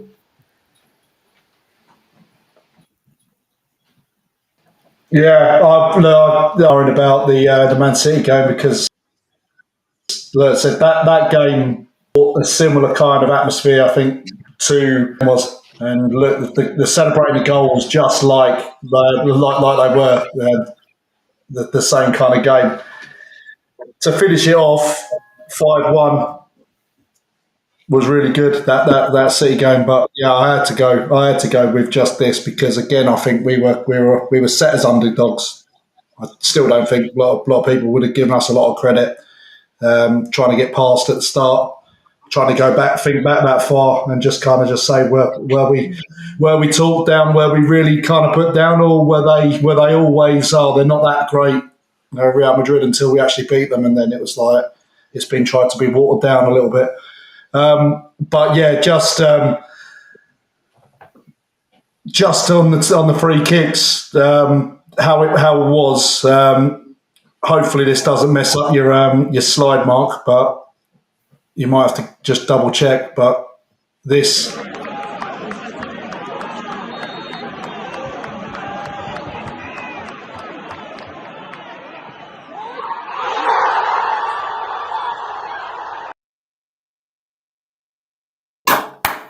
Oh man, that's good. My juice is gone.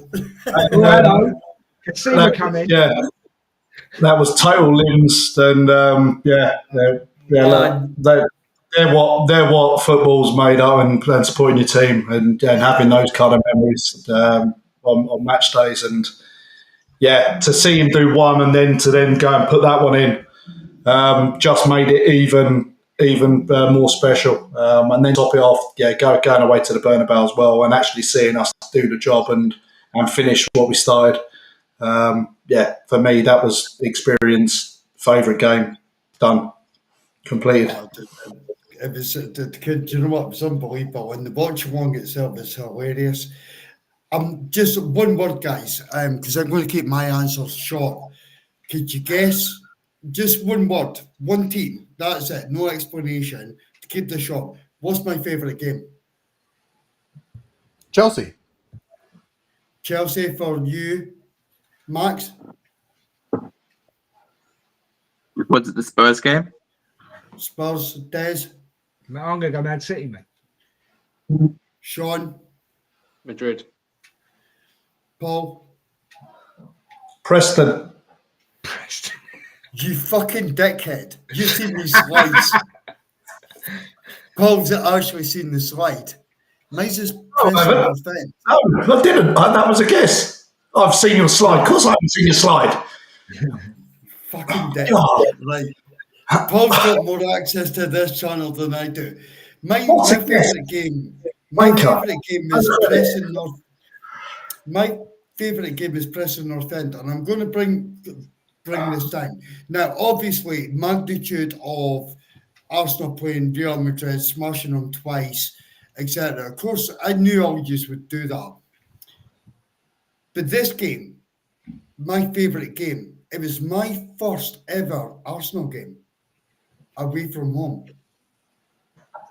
And I'm not kidding you. This was my first ever. And it's not, for me to explain the feeling of actually going to an Arsenal away game, never mind Real Madrid, like Paul. And Paul, you've been to Inter, you've been a lot of games. I know the games that you go to. There's a different atmosphere. Everything is different, completely different to going to the Emirates, a home game. It's stupid. It's almost like, it's not stupid, it's just magical. honestly, I can't express the feeling of living this football club, and you go to with the away fans, and the away fans are just, it's out of this world. You're queuing up for a hot dog, and people are singing in your ear, etc. And so that was the first point. Anyway, I don't want to go on because I could be empty my brains on it.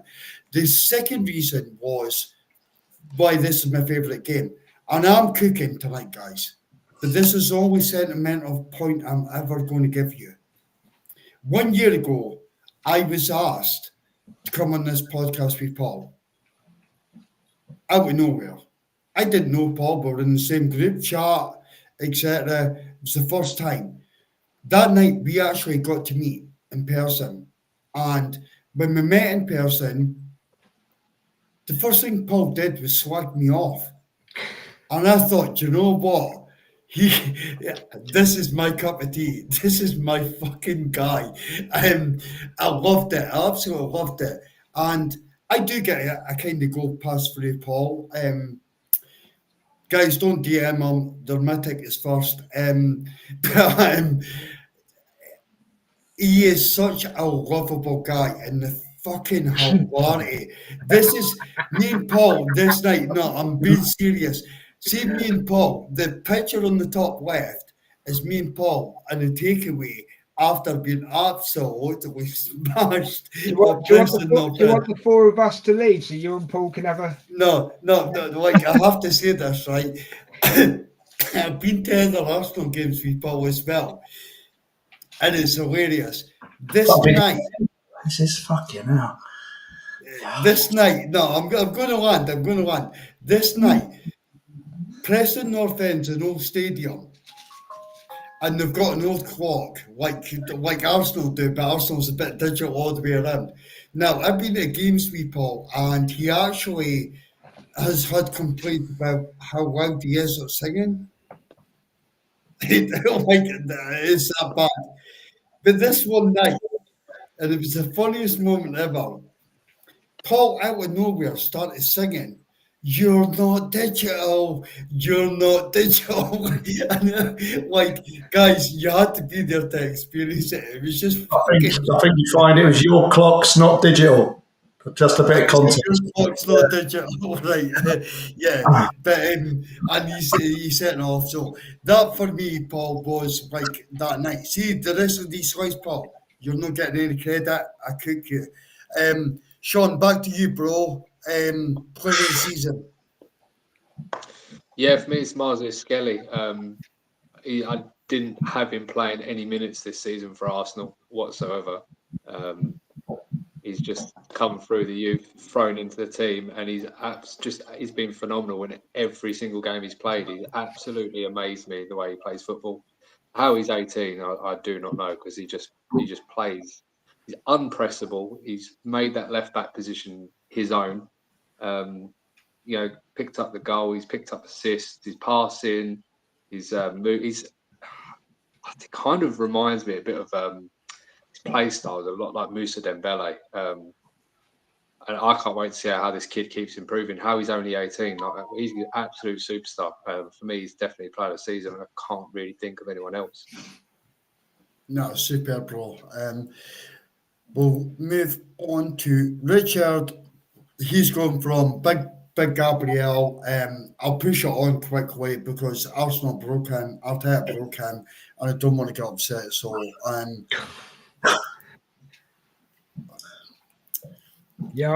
I've gone for Big Gabby as well, and just immense in that back four this season.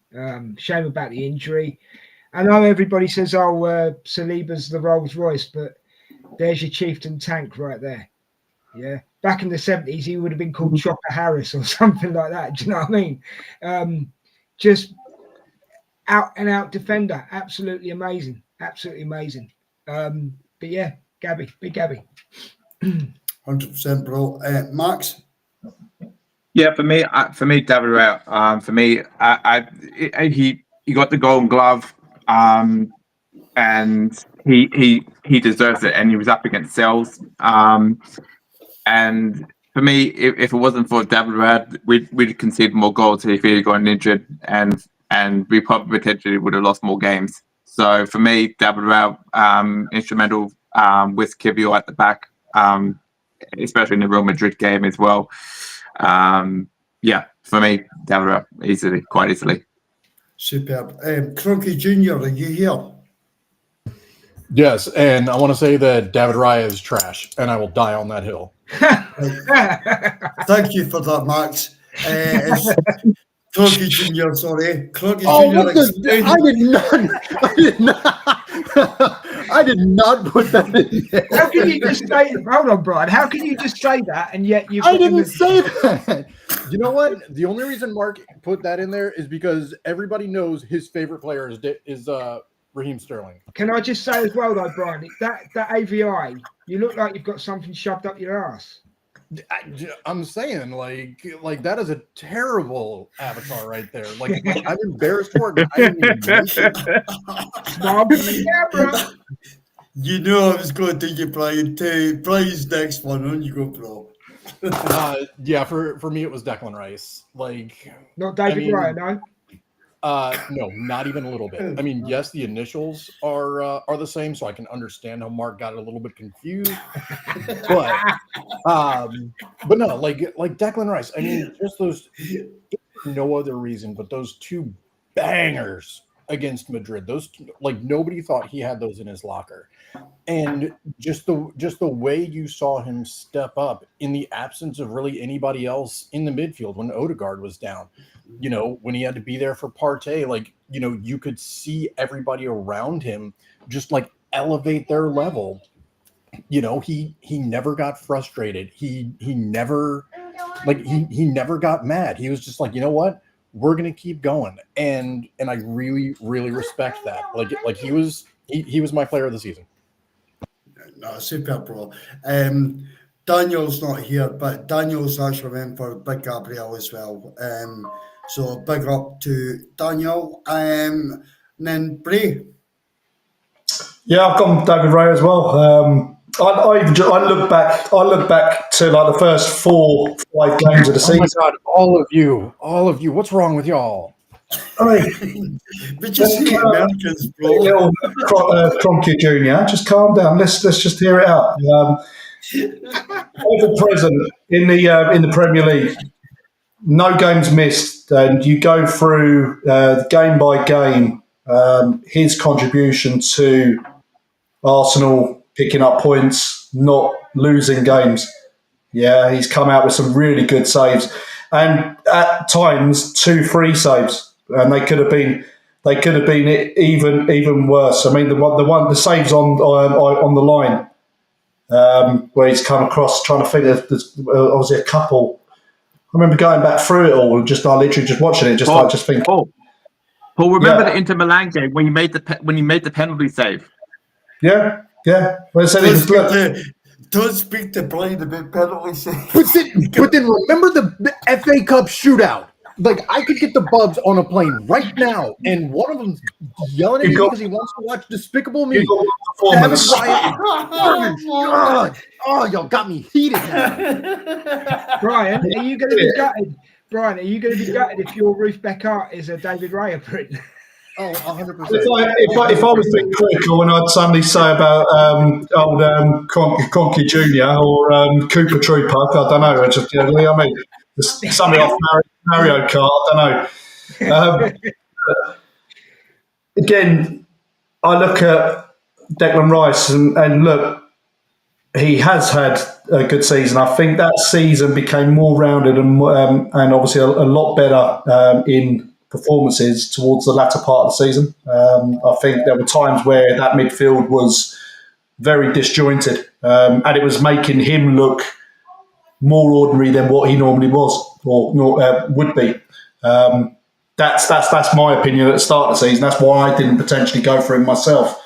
But I just look at it through the whole kind of season, and some of those saves at times in those games are just like, wow.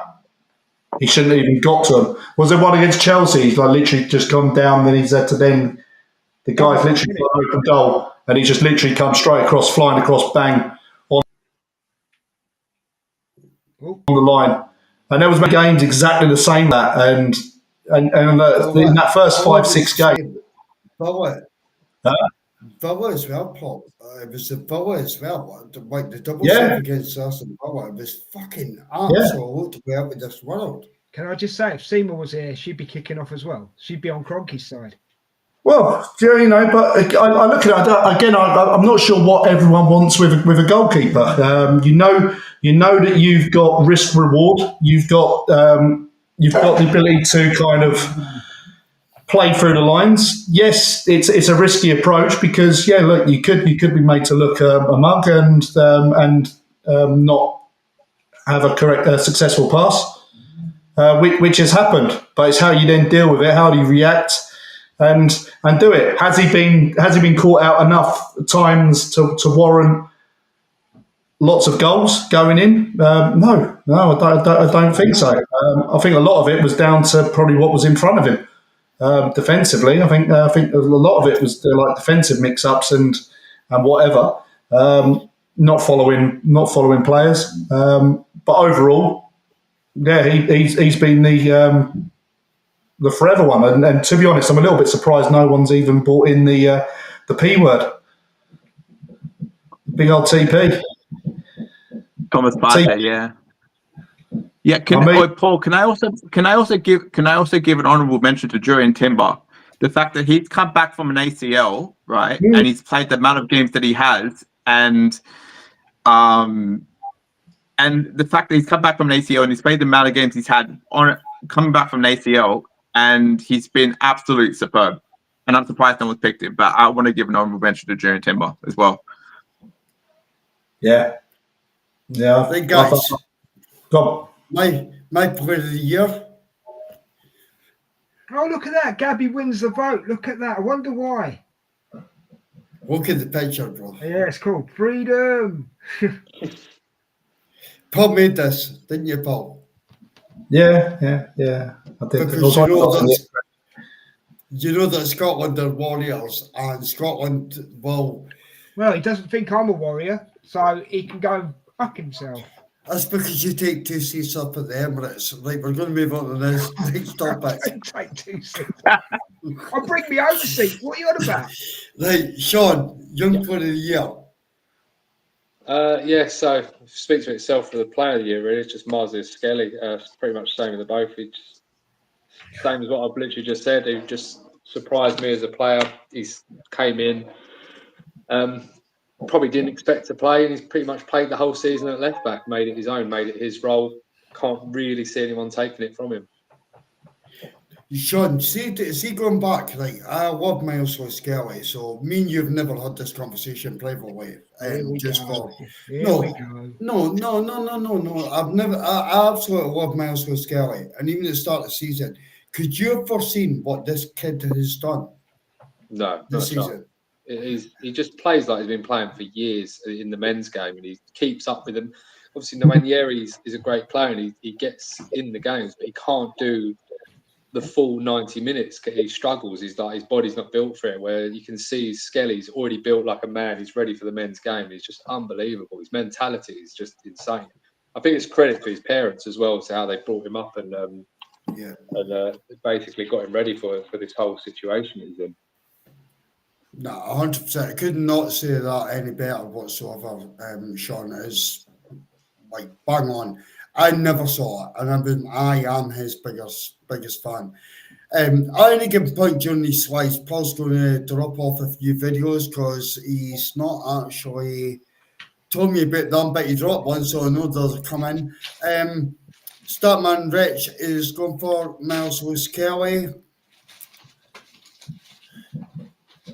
Des? Yeah, this guy's going to get the award. Sean picked him for both. That's fair enough.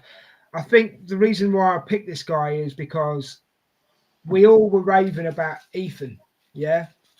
And this guy kind of just went under the radar a bit. I mean, we knew he was there, but we didn't know what, like you guys have just said, we didn't know what he was all about. And everybody was raving for Ethan. And don't get me wrong, Ethan's going to be a great player. But this guy here just went about his business, did his thing, and you know, he just opened everybody's eyes, I think, and that's why I think he deserves it. You know, totally. 100%. Max.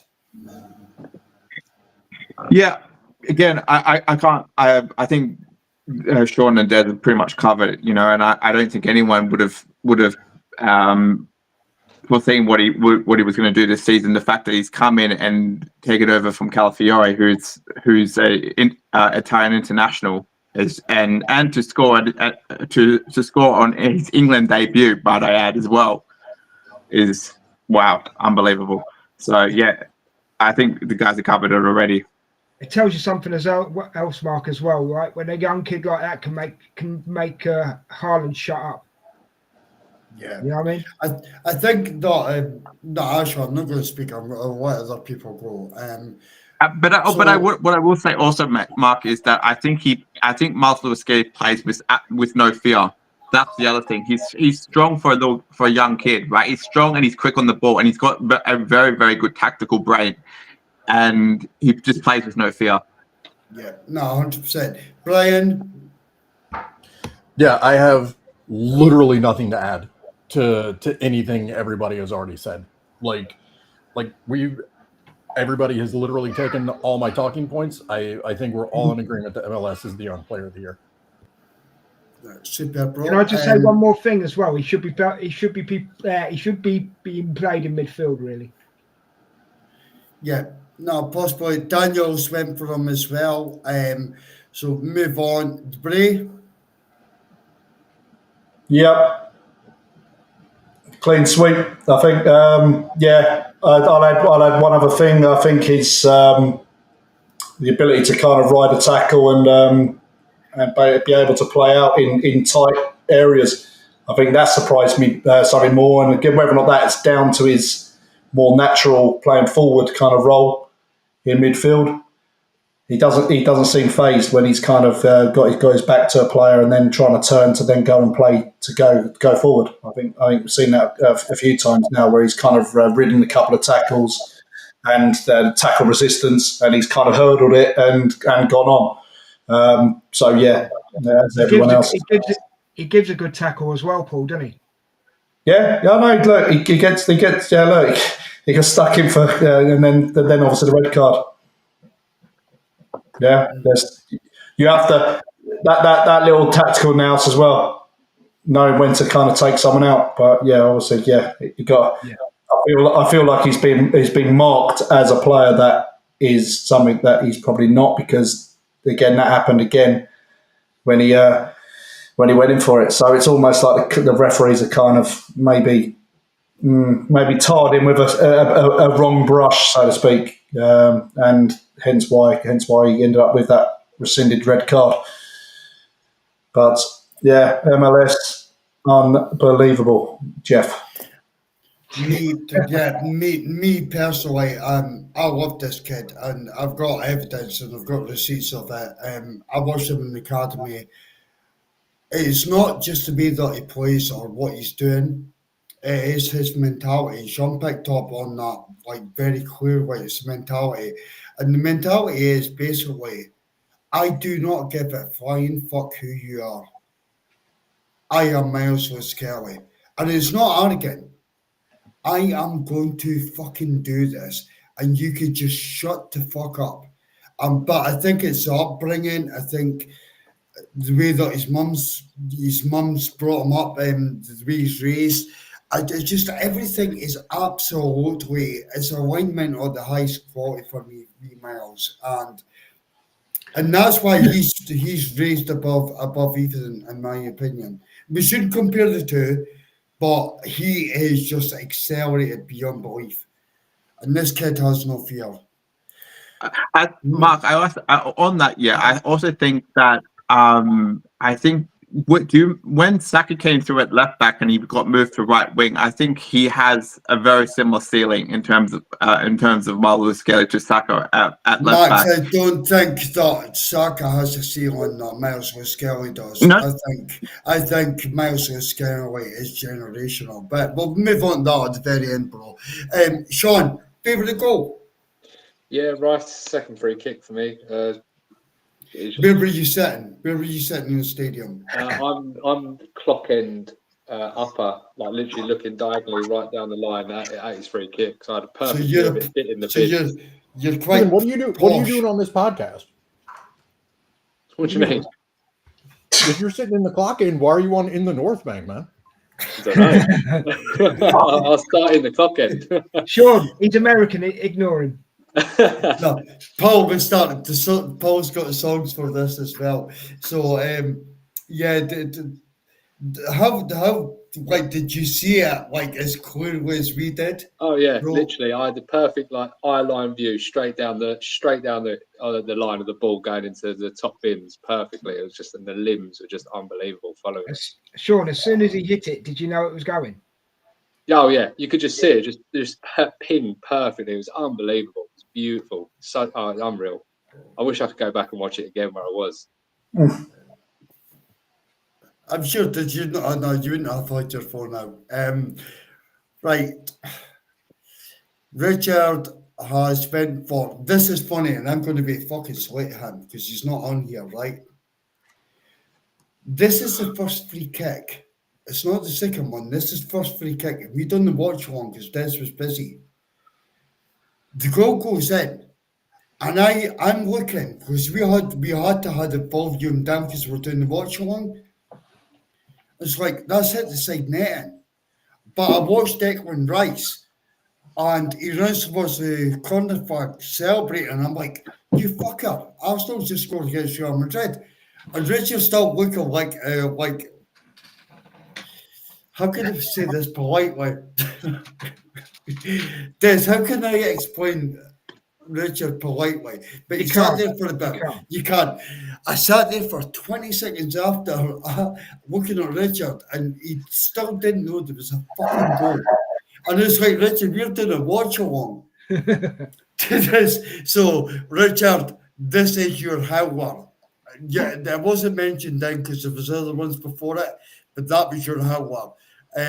Guys, if you're not watching, go back to that watch along and watch it. Honestly, you'll see it. It's funny. Des. Right, I'm going to explain myself here, right?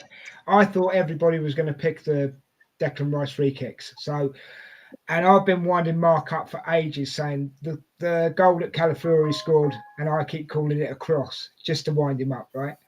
But it was an outstanding goal. Don't get me wrong, the Declan Rice free kicks, 1 and 2, absolutely, well, you're talking world class. And to do 2 in one game, props to you, brother. But no, there's just something about this goal, and it was like, it came out of nowhere as well. Do you know what I mean? Yeah. It was one of those that just came out of nowhere. And back then, we didn't really know what Calafiori was all about either, really. You know what I mean? So I think he just sort of like, in that one goal, he said, "Hello, guys, I'm here." Do you know? It had that sort of thing written all over it, you know. I just think I call him the Italian Bull because he don't mind just running into people. Do you know what I mean? And I hope we do see a bit more of him next season.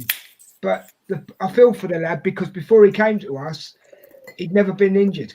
He comes to Arsenal, and the inevitable happens. You know what I mean? But that goal for me was like, and as I say, it was mainly to wind Mark up because I would say no, it was a cross really because of just the way it went across, you know. But yeah, I mean, there was many great goals this season, but that for me was one of the best. Super, bro. Max? Yeah, so, yeah. For me, again, for very similar reasons, it's easier to pick Declan Rice's goal. Again, well done to him. But for me, for Saka's second goal against Real Madrid away, the fact that you have to take into account that he's just missed the penalty, and he has the balls to go and basically trip over the goalkeeper, and to score a goal like that. No, I can't say any more. As the celebration was said to all, it's like, I'm here. Yeah. Absolutely superb. Brian? Yep. Second, well, first of all, no, That Calafiori goal was a cross. Everybody knows it. I want to hear anything else about it the rest of the year.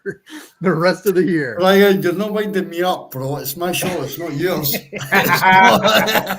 It's my show, not yours. It ain't happening, bro. But no, that. And I've actually moved on to Guinness to put up because I know what's coming. Keep talking shit, bro.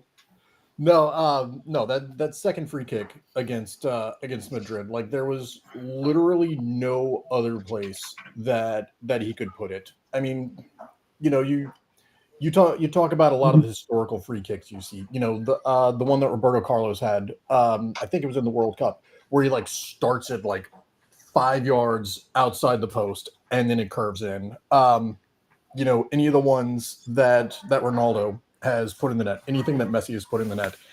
And as far as placement, as far as power, as far as, you know, being under pressure, I would put Declan Rice's second free kick, you know, right up against it. You know, people have tried to say, oh, well, Courtois, you know, had bad positioning or blah, blah, blah, blah, blah. No, he didn't. Like look at that picture right there. There's maybe an inch from the crossbar and from the post. Like, that's it. That is how tight he put that in the corner. I don't think you can do it any better than that. I think the thing that summed it up for me was the pictures the following day, and I was laughing at it.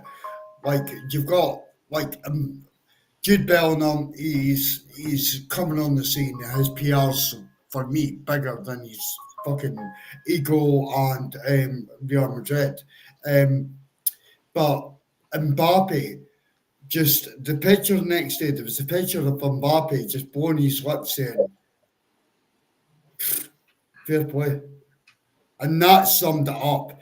And then my emotion of doing the watch along, and but I'll come into the rest of it. Daniel's favourite goal was Miroslav Skelly versus City. I celebrated with that goal like there was no tomorrow. I was like, when Miles done that, I was just, yeah.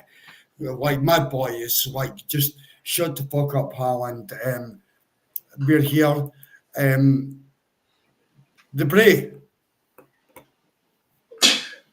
Yeah. Unbelievable. I can't beat that one. I think that was. I was racking my head through the whole all the Premier League games, and I don't know if any of you saw Match of the Day and you saw the goal of the season. They've knocked it down to like 6 goals. It's like, really? Do you remember, like, back when we were younger, it used to be like about 12 goals you used to be able to vote for, and they went through. And I went through, and I've got like in the Premier League, I'm literally like I've hit 10 goals, where I'm literally like working on. So what was the best? What was my nicest one? I mean, you got like obviously Calafiore against Man City, Saka against Liverpool, the little cutback and then bang, fizz past the keeper. Saka against Forest. Even Partey's against Forest, all these curled shots into the corner, really good. Jesus against Palace when he come back in and rose from the dead, and Wanyeri again. Oh mate, and Rice even with a couple of bangers as well through the season. Banger 2 weeks ago was a banger, wasn't it? The one 2 weeks ago. Newcastle at home was like really good. Odegaard's goal in the last game of the season, Paul. Odegaard's goal in the last game of the season against Southampton. That was my last one of the 10. That's what I earmarked. And yeah, really good, really good finish. But as I said, just for being having that first goal to then hitting that one straight after it, can you upset the first one and just make and be any better? And that's it. It's done. Perfection. But all you can think of and say, done. See the only Arsenal goal, right? I'll click mine because it's obvious. It's obvious. It's the exact same thing. But see the only goal that I can put in comparison. There's only 2 Arsenal goals in my history. I could put 3. 3 Arsenal goals that I could put in. I'm going to give it down to 3 that be put into this concept. Bergkamp against Newcastle, you've all seen the goals. Where he flips it over the top of the lad and then smacks it. Against Newcastle, yeah. That's there. Then you've got Wilshire's goal. Oh, fuck who? What team was that? It wasn't Palace, but it was a tippy-tappy football, finger ball, and Wilshire just flicks it in. That Norwich. goal's got to be there. Was that Norwich? Yeah. Yeah. Then you've got Giroud against Crystal Palace. Palace. Yeah. Giroud's scorpion kick. I think that goal's just off the radar. But that goal in this magnitude is just the magnitude itself is bigger than any of the games. You got to remember as well, Mark, it was against one of the best keepers in the world. Exactly. The best keepers in the world, the magnitude of the game is just like, it's insanity. It's absolutely insanity. Giroud's goal was the one, not like, I lost my head. Michael Thomas's goal was the one I lost my head in '89, mate. That never really gets mentioned, but that was a goal and a half, you know. Yeah. But What about Ozil's goal against what can't remember what team it was. But again, that's going back to the Wilshire's goal. It's like tippy-tappy football. It was a finger ball at that point. And like, we've seen a lot of them, but magnitude of this game, I don't think Arsenal have scored a goal like that at this magnitude of game. I'd say the closest to it, just in how it is, and obviously direct free kicks are premium with Arsenal, certainly have been in recent times. Cazorla, FA Cup final. Oh, yeah. But again, Cazorla's goal was amazing. But it's not Champions League against Real Madrid, and like, no, you're in an FA Cup final that you should be winning and expect to win, and you're 2-0 down. Think of the pressure on that side, and that's where I try and put that. We haven't won anything at that point, but then that's 100%, Paul. 100%. Can I just say also something that would also equal it, in my opinion, would be the Aubameyang goal against Olympiacos. The overhill kick. Do you guys remember that one? So yeah, that's just get that off. I don't care about Chelsea tonight. It's not about Chelsea. Fucking hell. Right, guys, I'm going to move on. The team rate Arteta out of 10 for the season. Sean first. Yeah, I 7. I guess a lot of it's not his fault, but I guess 10 points behind the winners. Another season without a trophy. I just can't see how you can give more than a 7 for me when it's a trophyless season. Fair play, bro. Richard has obviously got certain issues going on in his life. He's gave Arteta a 6. Gave Arteta a 6. He's a real nice guy. He's got a really good heart. He tried to put 16, but he didn't realise that like it was out of 10. He took one of the numbers out. So Richard, enjoy your boys' night. Des. Right, the reason I went for a 9, I'm not saying that anybody's mark is wrong. Sean's entitled to what he thinks, that's fine, right? But the reason I went for a 9 But Richard's a prick. Well, that as well. But the reason I went for a 9 this season is the crap he's had to put up with from the haters all season long. Yeah. If you don't support my club, get out my club. You know what I mean? If you're not, behind us 100%, jog on. This, as I've said before, the owners haven't supported him properly. I still don't think they are. And no matter how much you look at it and go, well, it's second, we are Champions League again next season. We've got another go at it. So for me, he deserves a 9. He deserves a 9 for this season because there's been a lot of injury setback, a load of setbacks, hasn't been supported by the owners, and had to put up with a load of crap from the haters. So that's why I gave him a 9. Brian's about to come through and he's taking a deep breath. Brian, can you just say, deep breath, Max is going to go next. You come through. Don't speak about your dad. We're not sweating you. Max. No, I am. I'm slating your dad. Yeah, just let him breathe. Right, Max, on you go, bro. Yeah, for me, for very, very similar reasons to what Sean was saying. Obviously a trophy this season, regressed in the Premier League. Not properly rotated. Playing Thomas Partey at right back. And there's been some questionable interviews where he's come out and he's not said the wrong things, and he seems to be under pressure. And I think majority of the fan base, I think it's trophy season or bust next season. So, at least that's how I feel in that regard. And I know a lot of you will disagree with that, but that's okay. That's how I feel personally for me. And because I just feel like we're at the pinnacle now of the iceberg where we need to go and progress, and that's just how I feel personally. Right, are we on to Daniel next? No, sorry, Brian. Now you can tell Brian's serious. He's put his camera on. He's fucking ready. He's ready. He's bringing his brisket out. He's chucking it over for America. Right? Brian, let's do it, bro. No. So I would give Arteta a 7 out of 10. I dismiss out of hand that whole trophy or bust.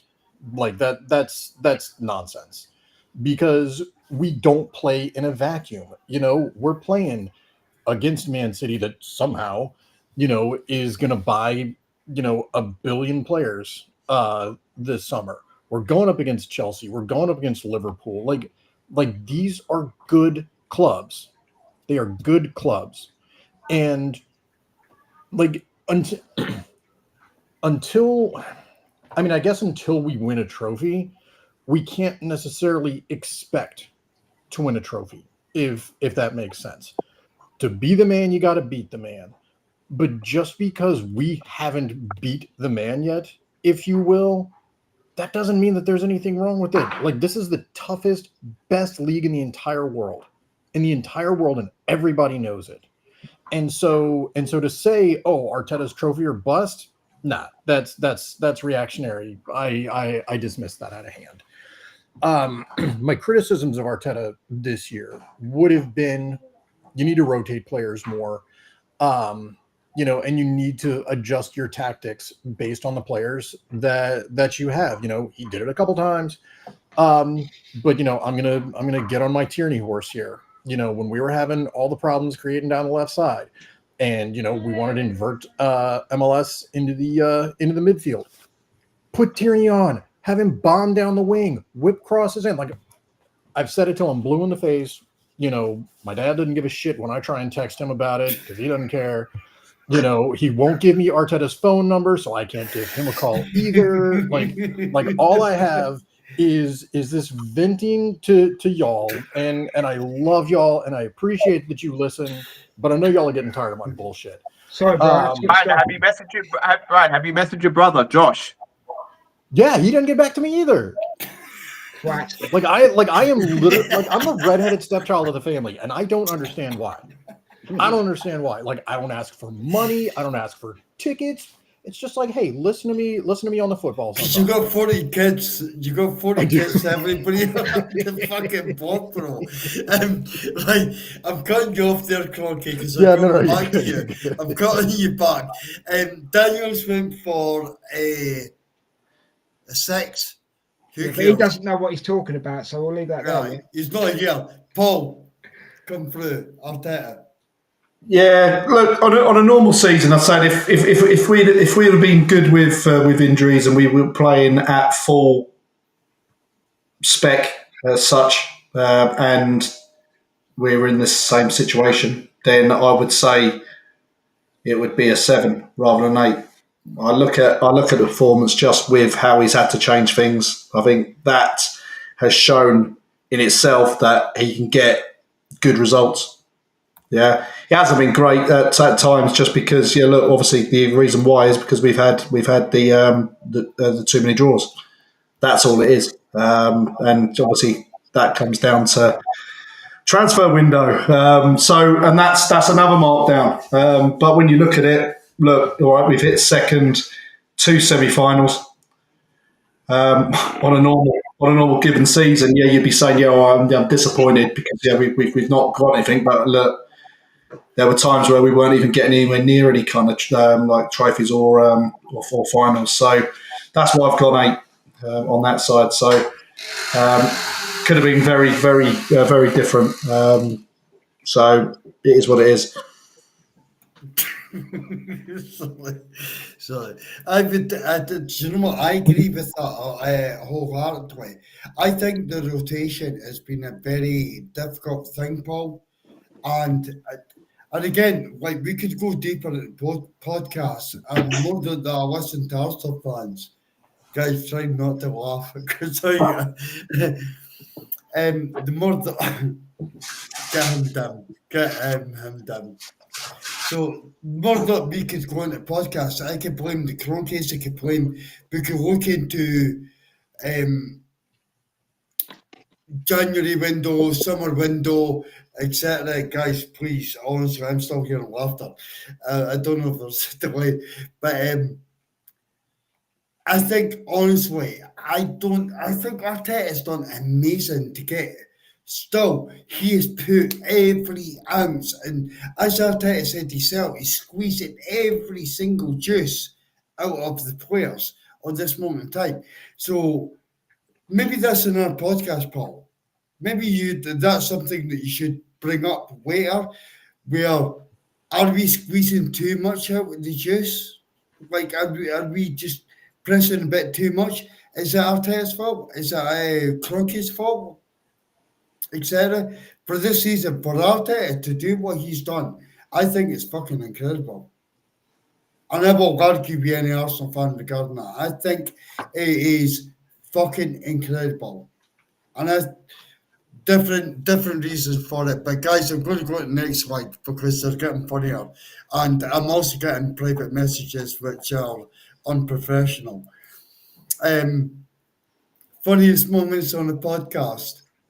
Des, you want to share these?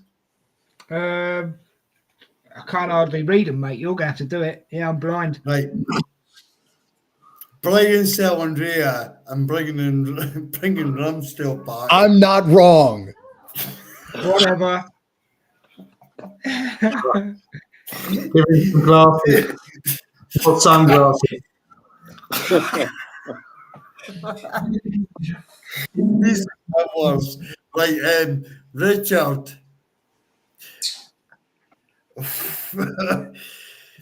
Sock, and I don't even want to ask. I don't. Yeah. You know what? There was so many funny moments in these shows, man. Sock and time out. We could have just done a show with just them. To be honest with you. For example, my choice is Richard's nipples. But that is the sock and the time out. It's just one different with this. But I gave him a time out because he was being cheeky, right? And I made him wait a minute before I brought him back in, yeah? And next thing I know, he's playing with his nipples. And it just totally caught me out. Right, so this is Richard's nipples. Max is drunk after the Madrid game, and there's his reaction. Max, you want to speak on that? Yeah, so I don't know if you remember this. I remember. Don't you worry, mate. I ended up drinking about a week after the Real Madrid game, the first leg, and doing a Sunday show straight afterwards, and I was like. So I was so passionate with Des when I was going it, and Des was like blown away by and he goes, I think Des, correct me if I'm wrong, I think you end up saying something on the lines of, wow, this is the most passionate you've been all season, all that kind of stuff or something like that. So yeah, you were going for me that night big time, which I didn't mind. It was brilliant. It was absolutely brilliant. Sean, I'm going to come back to yours. Brian, could you speak for you and Daniel? That transfer deadline day podcast we had back in January, it was so much fun. I mean, I think we were on there for like what, 4 hours, 5 hours, something like that. And I mean, obviously, you know, we didn't do shit except for signing Raheem Sterling again. But you know, just bantering back and forth, and Seema ended up bringing up something about how she met Thierry Henry, or like, you know, bumped into him because, you know, she sits in the champagne and caviar seats, and that he had to try and go to the bathroom like during the game so nobody would like bother him or anything. And somehow that just morphed into Seema taking pictures of Thierry Henry in the bathroom, and that has been a running joke the entire year, and it will probably be a running joke for as long as this podcast is going on. And Seema gets so embarrassed when we bring it up, which makes it even funnier. It was brilliant. It was absolutely superb. Do you know what? Richard actually pointed that out, and yesterday I asked Richard to give me a hand with the podcast tonight, and so we had to look through previous podcasts, etc.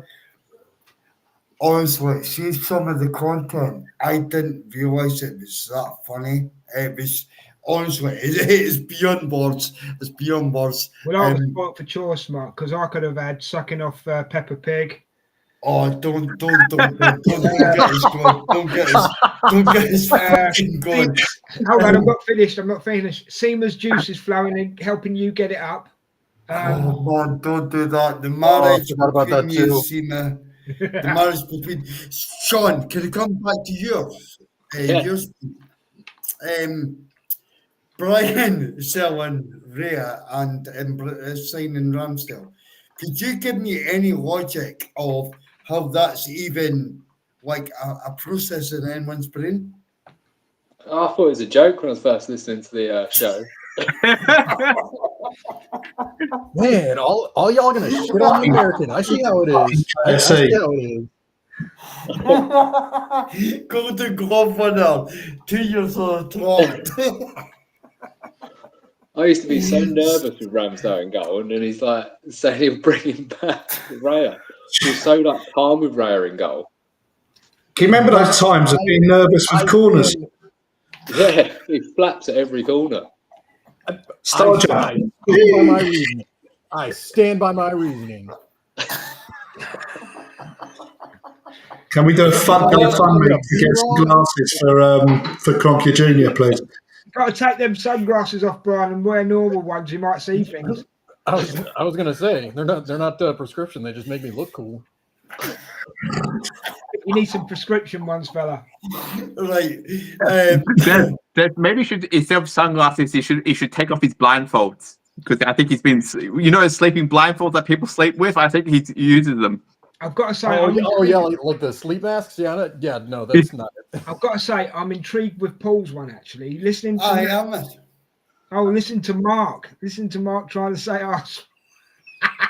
Explain that one, Paul. Just like walking down the street after, I think it might have been the Preston game. I was just wondering. It's like Arsenal, and then I had to kind of just get him to just say it's Arsenal, mate. It's Arsenal, and it's like Arsenal. Yeah, and that's it. It's just an accent thing, but it just made me chuckle. But it's fine. Chuckle. Yeah. Better? Yeah, Paul, what's better, black pudding or haggis? Black pudding, 100%. You English fuck. Oh my God, you were I disgusting. love them both, but honestly, black pudding, nice. Honestly, this guy, I'll get him. Guys, I'll get him. Next season, I'm going to get him. Right, Brian, mine was Brian go for Paul over tickets. Now, before you guys speak and start speaking on this, I brought this up for a reason, because Brian said this could be the last fucking podcast I ever do because I'm going to get kicked. And it was like, and I laughed at her and I cuddled him. It's like, Brian, it's not like that. This is in relation to Paul's vlog that you've done. So, Brian, can you explain what that was And Paul, can you respond to him? So, I'm going to put the camera off and take a 2 minutes or 10 minutes. so I feel privileged that I have more than one instance of being. Hang on, Bubba. Hang on. Like I feel privileged that I have more than one funny moment on the pod. But I'll absolutely say, hey, I misinterpreted the article. I absolutely did. But what I picked up on it was that, somebody was getting mad that some people came off the tube at Finsbury Park, whatever, and didn't know where the stadium was. And it's like, you know what? I wouldn't know where the fucking stadium is either. Like, don't shit on somebody for not knowing where to go. Like that, that's not fair to people that can't get to games all the time. And yeah, Paul, I let you have it. And you weren't even there to defend yourself. But you know what? Like I heard, I heard the situation. I understood where it was coming from. And you know what? We're good to go. But I will say I was definitely on a heater that day. I've not listened to it back. So when I do, I think Mark sent me the clips. So I'll have a little listen. Yeah, no, it's all good. I've just stuck a link in to the blog, actually, funny enough. That's what it was. The article. Paul, do you know what was absolutely brilliant? It's like the Sean's way to drop off were just at the end. Do you know what was actually brilliant about the whole thing was that Brian, he doesn't understand, and I want to wish everybody to come over to us and join our community and feel the love. But Brian, I don't think you understood how much you are within our community. If that makes sense, any kind of sense. For you to go at Paul, I go at Paul every fucking day. You're not disrespecting him, etc. But that one was like the funniest I had, honestly. So Paul, you do need to watch that clip back. It is absolutely brilliant. It's absolutely brilliant. Right, we're going to move on to the next one. Favorite content from the podcast. Sean's went for my dream Arsenal squad.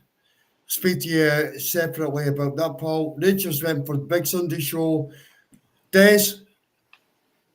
Again, I could have picked so many, right? Because the watch along, we just have a laugh. And I've got to say, before I say my thing, I love doing these shows on here with you guys. We are like a family. It's mental how we all come together and do our thing, right? And that's thanks to you, Paul. So thanks for that. I appreciate it, mate. I really do. But which one's this for? This is for the watch along. Oh, right. I think I've already mentioned it, but I'll mention it again. It happened this Sunday. No. This is your favorite content Do from what? the podcast. Your favorite content from the podcast. Oh, my favorite. Oh, yeah. I had to be biased. Sorry, my bad. I had to be biased. I had to be biased and go watch along because it's my show and it's amazing. And if you don't watch it, you're all mad. Right. Max? Yeah, big Sunday show for me. One of the best content out there. Grumpy Junior? Yeah, Brian. I love the what Max? I'm actually awake.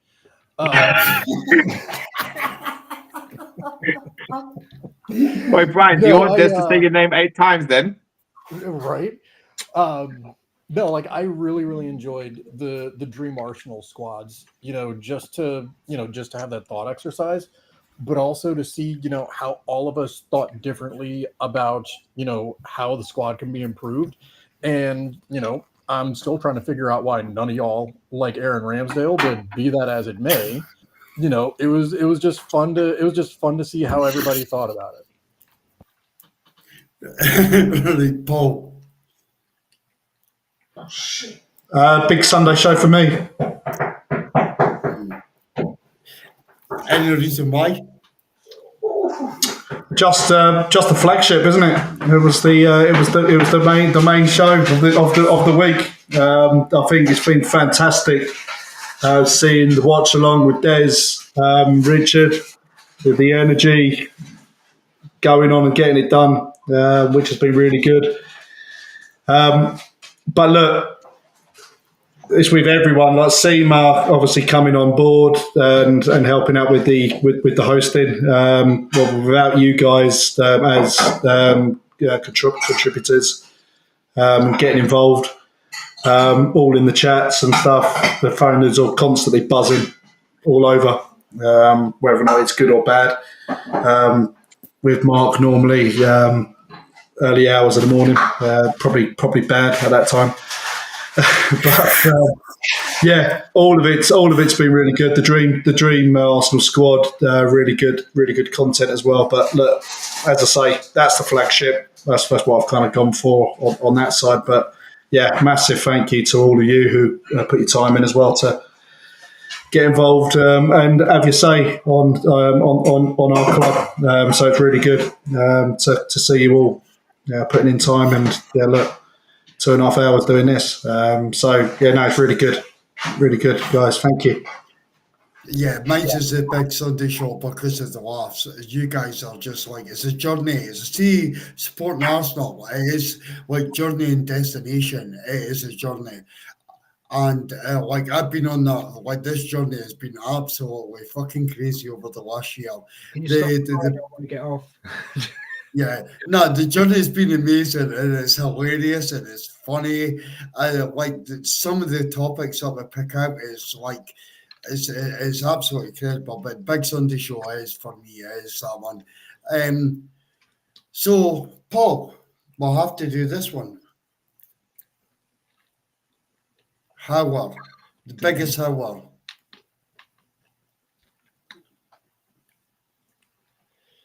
Paul, come on, speak. Yeah, what do you want me to speak about? I want you to deny it so I could kick you. I'll ask you a question about it, right? Genuinely now. Genuine, not trying to take the piss or anything. How did it happen? I'm going backwards and forwards from Yorkshire, and then suddenly I've feel I've got the youth football as well, and I'd gone from that, rushed on, I was suddenly then thinking, oh yeah, we're playing today. Got to get to the station, and that was it. Done. Anybody could have done it, couldn't they? And I said, well, look, it's one of those, but it isn't a. And as I've said in the group, I don't always watch games, say at home.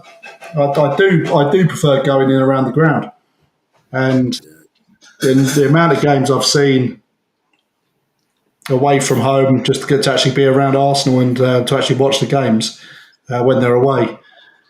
Just something about the buzz, something just about just being there and just being involved in that local area and just seeing the feeling just of the locals and stuff, and it's good. It's a nice feeling.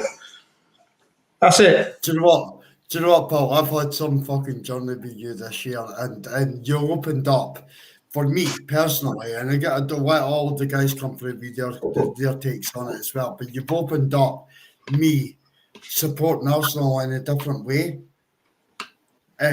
So I love taking the piss out of you because I know that you're going to do it with me as well, bro. I love taking the piss.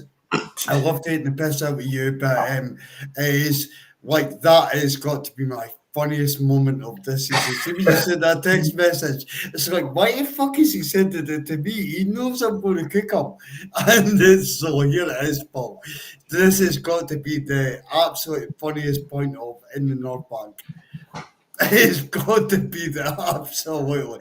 You couldn't even spell up right. You said at the Gunners. You're trying to say large amount of beer consumed up the Gunners, but you said at the Gunners. At the Gunners, that's the pub. Isn't it? No, you were not. No. You're putting this fucking shit down. What? It's up the Gunners. You're trying to say up the Gunners, but you have had a large amount of alcohol at the point of putting that. You put that up the Gunners. You're trying to say up the Gunners. Or that No. I've had a large amount of beer consumed at the Gunners, which is the pub, right, where I always go to. Right, what pub's that, Paul? Because that is The the Gunners. pub that we do not go at the Gunners. We The do original. never go there. No. Show receipts. You're full of shit. You're Nah, fucking I can show you. hammered. You're fucking hammered. Look, I'll send you the. Hold on a minute. Come on. Let's just keep it real for the wee Scotsman. Let's just to be here. This is the pub where I went to. I'll stick a little link on there. This is the pub that I started when I was a 12-year-old. Sorry, 11. No, was it 9-year-old? And I was taken to my first game by my brother, and in there, full of memorabilia, loads of old shirts, photos on the walls. Next to it was a kebab shop with a pool table. So I'd go in there. I'd be playing pool. We'd have a portion of chips. Brother and that would go in. They'd go in next door, get the beers, and then come back in, and we'd play pool and do all sorts. That has been a mainstay, and that's been fantastic. The owner used to be an Ipswich fan back in the day, and this was all the way through the years, and that's been fantastic. That was one of the mainstays. That being a Highbury. Lost a bit of business because now moving to the Emirates, it's a little bit further away. Now they've actually designed it so it's now got an outdoor garden area. So that's what I meant by consumed at the Gunners. Yeah, not that I was too drunk to write. You're fucking. You're If I was saying up the Gunners, I would say UTG, but I wouldn't say up the Gunners. I would say up the arse. Or up the Arsenal. UTA. Come on, Mark. To be honest. No. He's Mark, you need to like the game. Come on. I fucking know this guy. He's misleading you. Right, the final thing, invisible giveaway. Paul, do you want to give some of this? Speak about Zenith? I've spoken enough. Come on, Rick. You need to finish up, Mark. Right, I'll do the final thing on it, but this giveaway is absolutely amazing. We are so privileged to actually have Zenith involved. It's been absolutely phenomenal, and watch the videos that we're putting out. Come over, jump over, guys. Do you know what? We are only 23, I think, on the last count away from hitting our target, and that's the drive, everything else that these guys are doing. Please get involved.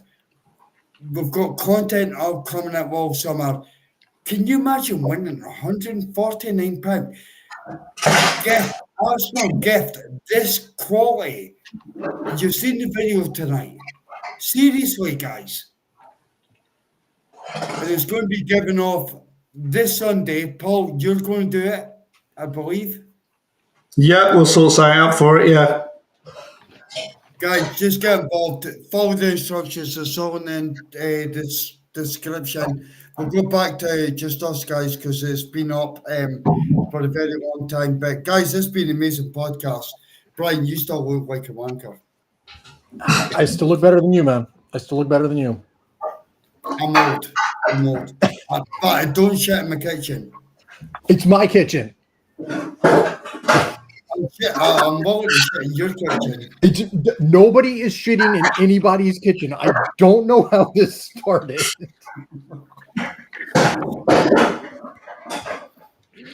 Guys, if you got anything to finish off on? No, only again, just look for anyone not being on here on the show. Obviously, thanks again to everyone that tunes in and watches us weekly for the shows.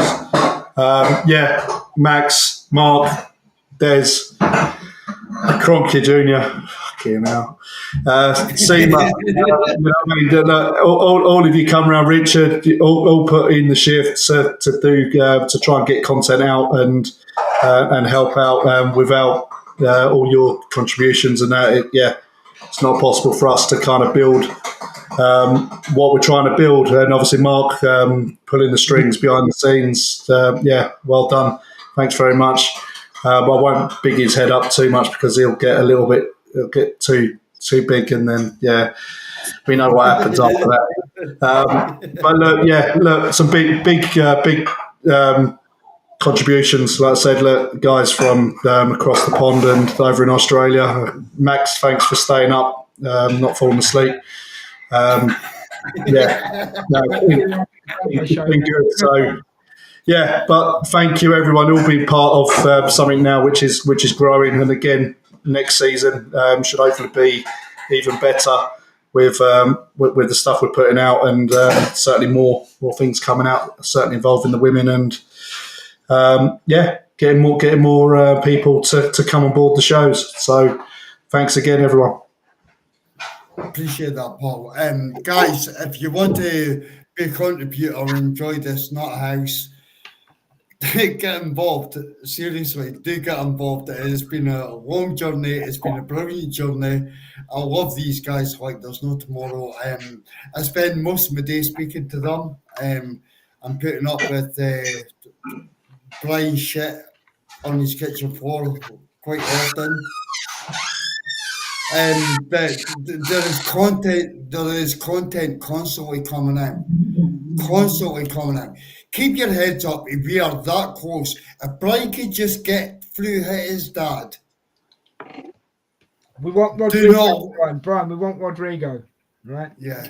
But I was going to say, Mark definitely wants him. You don't want to waste 150 pounds on that kit. I don't know, man. Scottish pounds are a bit more. You know, I mean, you find it harder to get it out of your wallets. The Scottish pound, they're normally the wallets are very tight over there. They make them a lot tighter, so it's really hard to pull the notes out. Look, to spend that much money on a shirt that the player hasn't come in. I'll say that was ballsy. That was ballsy. He's manifesting it. He's manifesting it. Yeah. Maybe I'm just putting a message out to Arsenal Football Club. Do you want to see it? Yeah, go on. Why not? Yeah. And the shirt. There's you dirty old bastard. Right, I have to go with you. Who is Og Yerodguru? That's a Welsh lad. That's a Welsh lad, Paul. He's even shorter now. How many G's are in Rodrigo? You're all my G's. I hate you fuckers. I absolutely hate you. Anyway, this is the end. It's been on for 2 hours and 37 minutes, and we're plugged to sponsors, and Paul's still a prick. Des still sucks lollies. Max falls asleep and speaks too much, and Brian still shits in his kitchen. And we're Good night. Up the fucking Gunners.